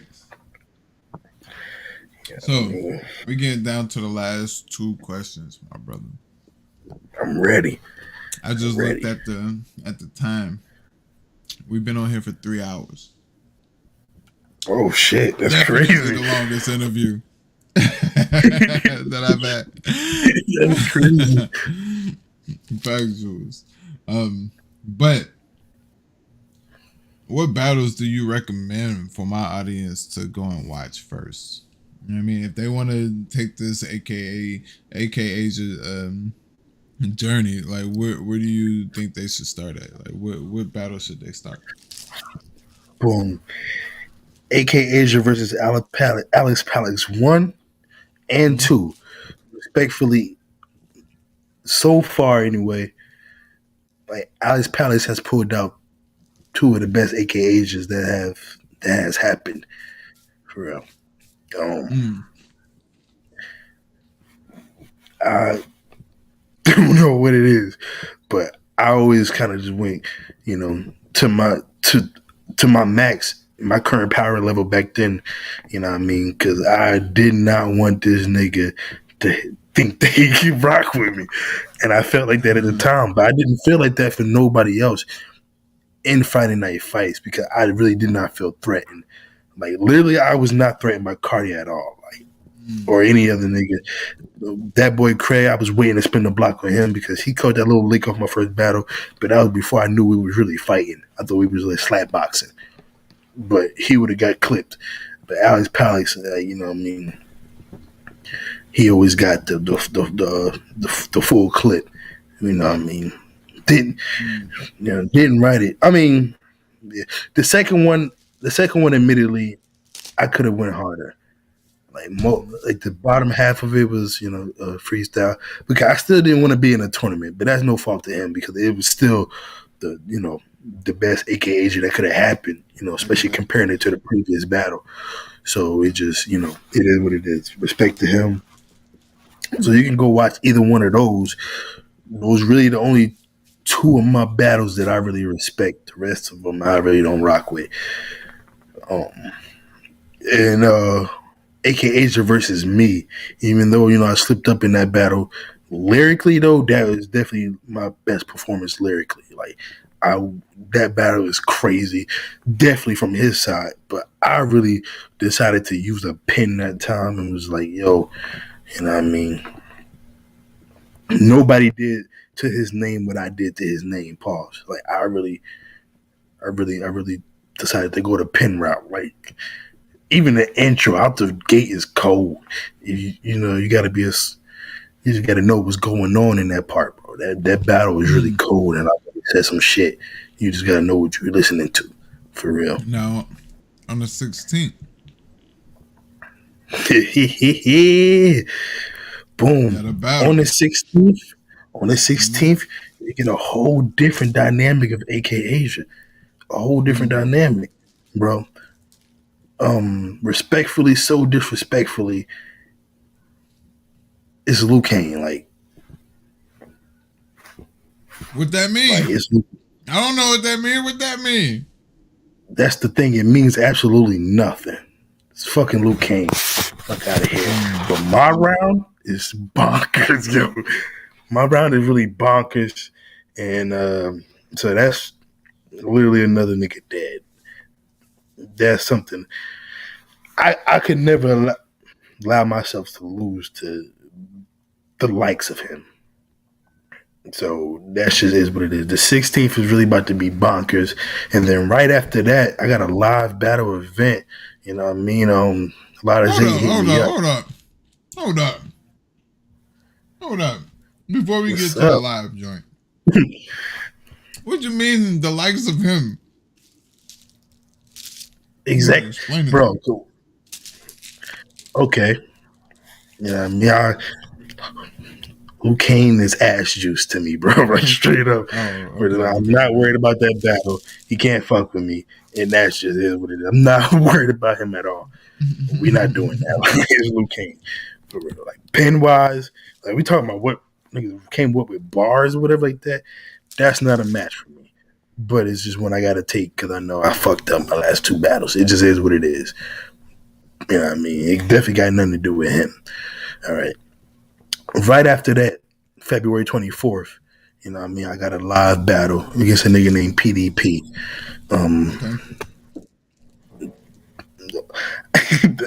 That's low-key a body. I'm in the room, the building, Vegeta Rage Energy in the building. That's about to be crazy. A lot of Zay hit me up. He said he need me. He said he want to take my career on. He think he can get me to the next level. He just got to work with him. He said he want to take me on as a project. Pause. So I'm rocking with him on that. You know what I mean, like that. And he said I'm the main event. This is we going down. Main event, 3-round battle. You know what I mean. And it's sad it had to be this dude that's got to die, but I guess it had to be somebody low key. But my niggas already heard some of the lines I got for him, and it gets deadly early. And I ain't even start writing for that one yet. Yeah, because I mean, the way I come up with the bar is literally just sticky notes in my head. Got the punchline or whatever like that. You got it in my head, and then as far as like the builds up and things like that, I'll figure it out. I'll work it out, whatever. But I mean, I just got these sticky notes in my head. It punches. I know what the punch gonna be, whatever like that. But the rest is really just gonna go off how I feel. So It is what it is. On that, then we hit March. Boom! I got De Niro. I got De Niro. Oh my god! De Niro in March. I got De Niro in March. Yeah. Not quite sure what that means either, for real. But he's one of those. Like how you feel about Luke Kane? Like don't get me wrong. Like I'm not playing all 2022. Like even if I think you're light, don't even worry about that. You're gonna get a crazy, aka Asia. You're gonna get a good performance out of me. I've made a decision that I'm just gonna go for it this year, see what happens. So no matter how light I think you are, I'm gonna go crazy on you, and that's just what it's gotta be. So don't take that in the wrong way. I don't think De Niro can really fuck with me regardless, though. So just take that in mind. So let's go. And that's all I got so far. You know what I mean? But yeah. Let's go. Or no, like, what we talking about here? Like, is that what we doing for real? That's what we're saying. Trying to shake shit up. You know what I mean? Somebody clip this, send it to De Niro. You know what I'm saying? Somebody clip this, send it to Luke Kane. You know what I'm saying? You know what I mean? Like, you're trying to shake shit up. You feel me? It's spread in, but you ain't got that much time left.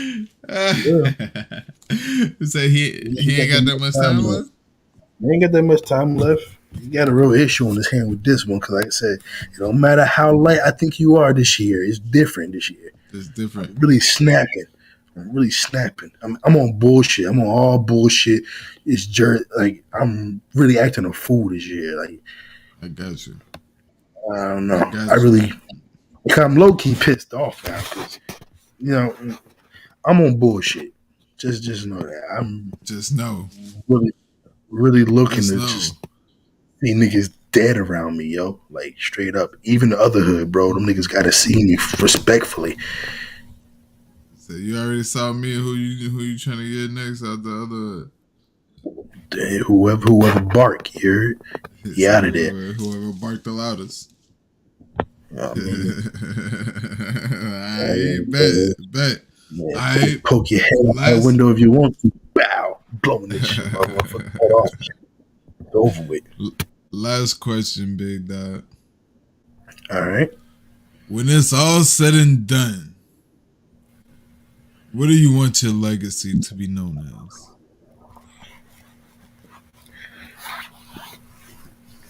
This battle rap. At the end of the day, all I need motherfuckers to say is that the nigga AK was nice. That's all I need from them. Other than that, as far as my life, I'm going down as just a great ass father. I'm going down as a great father, and that is it. My daughters are my world. That's my everything. I got 4 of them things, and I'm going down as, you know what I mean, the GOAT, the vet, top God tier father. You heard? We up out of there. You feel me? And Factuals. Man, what? GOAT tier, God tier father. That's fire. I'm not gonna lie to you. You know what I'm saying? That's fire. You hear me? AK Asia, my brother. I truly appreciate you for coming, gracing the platform with your, you know what I mean, with your thanks for having presence. You feel me? Not a problem, my brother. Not a problem at all. If ever you got, you know what I mean, you want to come up here and do this anytime, my brother. You know what I mean? Just hit me. We'll set it up and we'll come up here and we'll, you know what I mean? We'll do this. You feel me? Yes, sir. Is there anything, lastly, that you want to say to the people before you get up out of here? Thanks for tuning in, everybody. You know what I mean? For real, it's all love. You know what I mean? Blessings to everybody in real life. Hopefully, you know, everybody doing well, whatever like that. You know what I mean? Life is going to be what it is, bro, but you just take that shit on, bro. You're going to be all right, straight up for real. Like, you're going to make it. It just is what it is. Peace, love, and prosperity to everybody, if that's the right word. Mm-hmm. There you have it, ladies and gentlemen. AK Asia. Shout out to you, brother. You know what I mean? Enjoy the rest of your night, my brother. I'm not quite sure how, you know what I mean? I know it's getting late out there, you know what I mean? Enjoy the rest of your night. Talk to you later, my brother. Peace. Peace out. Peace. Salute. There you have it. Episode 8 in the books. You dig what I'm saying? Smok3n Wit The King. That was a dope interview. You feel me? We got to take a journey, you know what I mean? A walk with Asia through his life, you know what I mean? From an early age, you know what I mean? He figures out that, you know what I mean? Shit is different, you know what I mean? And shit gets real early, you know what I mean? And that causes him to figure out that this shit is different, you know what I mean? Picking up different things along the way, art, poetry, you know what I mean? And battle rap even, and culminating those things into his actual art right now, whether he knows it or not, is actually coming to fruition right now. You feel me? I'm not quite sure where the drums come in. But I'm pretty sure you can fit them in there somehow. You feel me? But a super dope interview. I feel like I got to learn a lot more about the person behind the battle. You know what I mean? Or not the person behind the battle. I got to learn the person behind the battler. There I go. You know what I'm saying? And that's always a good thing. because these people are real people. They're not just robots. You know what I mean? They have feelings. They, you know what I mean? They have everyday lives outside of this. You know what I mean? They've had past experiences, past traumas. You know what I mean? And it's dope to kind of get an understanding of where people come from and what, not just from a aerial standpoint, but from a mental standpoint as well. Not just mental, but you know what I mean, everything that coincides with becoming the person that you are today. You know what I mean? It's super dope, super dope. You feel me? This is just some key moments or some key points that I wrote down throughout the interview. You know what I mean? Learn from other people. You know what I mean? And realizing the effects. You know what I mean? He said he's always been that person to learn from other people. You know what I mean? You look at people and see who you don't want to become. You know what I mean? And that's a great trait to have. That's a wise trait to have. You know what I mean? A wise man learns from other people's mistakes. You dig what I'm saying? That's a great trait to have. Fire. And don't overthink. You know what I mean? He said, you know, early on as a kid, he will find himself overthinking as a kid. You know what I mean? Don't overthink it. You know what I mean? Just do your thing out here. You know what I mean? And do it because it moves you. You know what I mean? There's a lot of times, and I use this as an example. There's a lot of times, you know what I mean? People will ask you for $5, right? And you give them the $5, you know what I mean, and they'll say they pay you back. Woo, woo.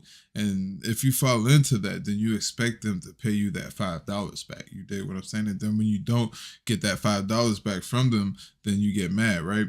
So what you do is, you know what I mean, you give out that $5. Don't matter, you know what I mean, if they say they're gonna pay you back or not, you don't fall into that. You know what I'm saying? Nah, you do that. You do that out of the kindness of your own heart. You don't expect a return from that. You know what I mean? And that way, you know what I mean, you don't have to experience the failures of people. You know what I'm saying? I mean, it's easier said than done. You know what I mean? We all deal with it. You feel me? Breaking the chains.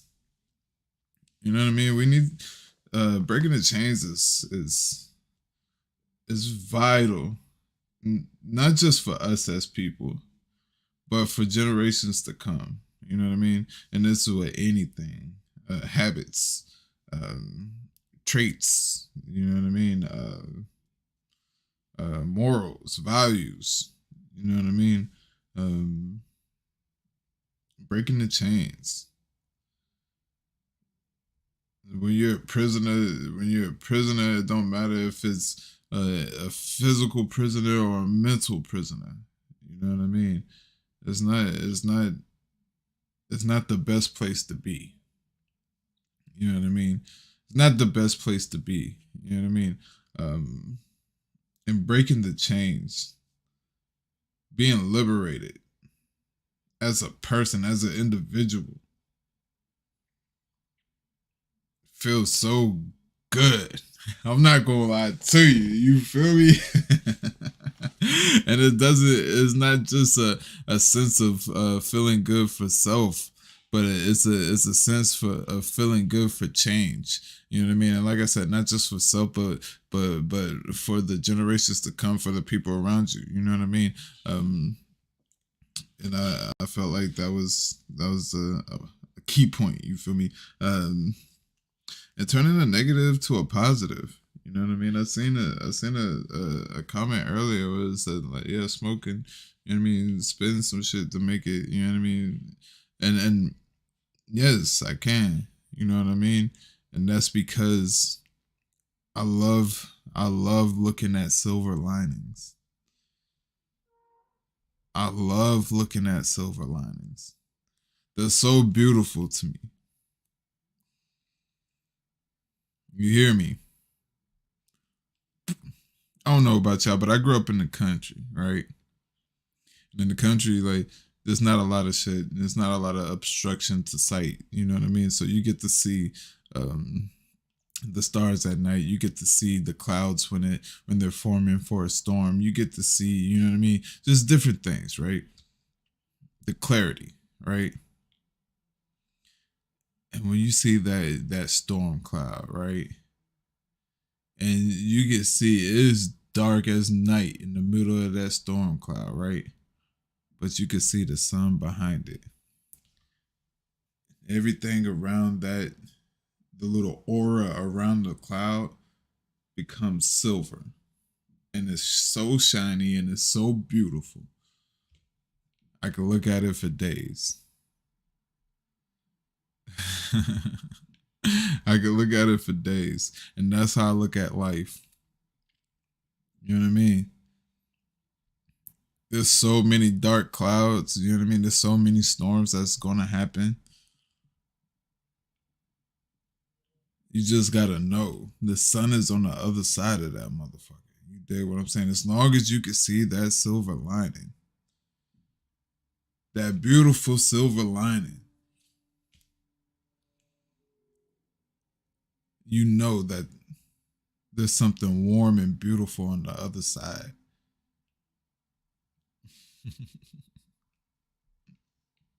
That's a fact. With that being said, shout out to AK Asia for gracing the platform. Shout out to y'all for rocking with me. Like I rock with y'all, you feel me? I see y'all in the chat, you know what I mean? Shout out to Lil Kane. Shout out to No Loose Chat in the building. You dig what I'm saying? Foot Clan. Shout out to you, my brother. Who else is in here?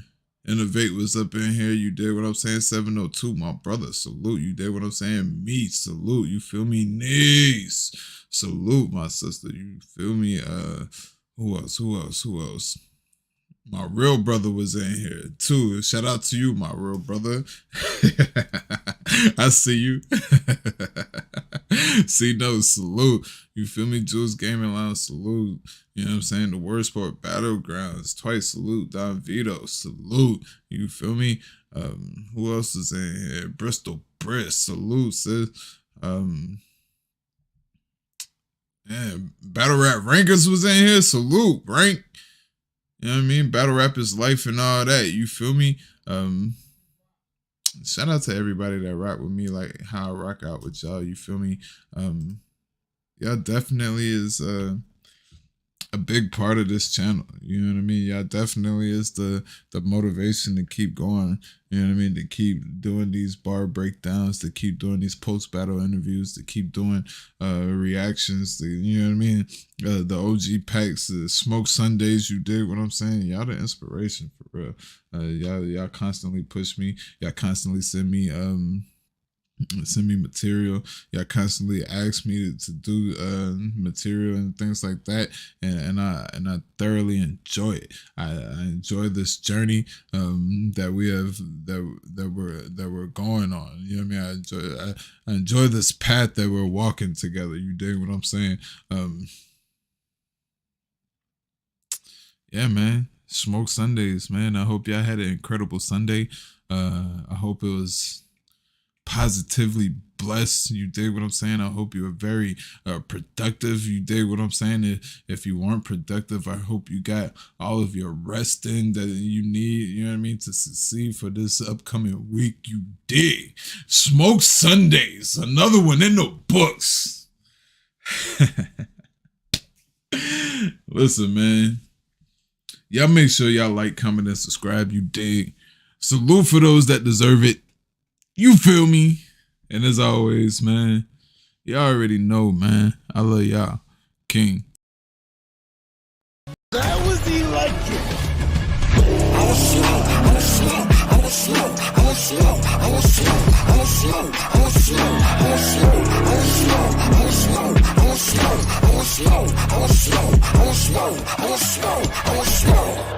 That was electric.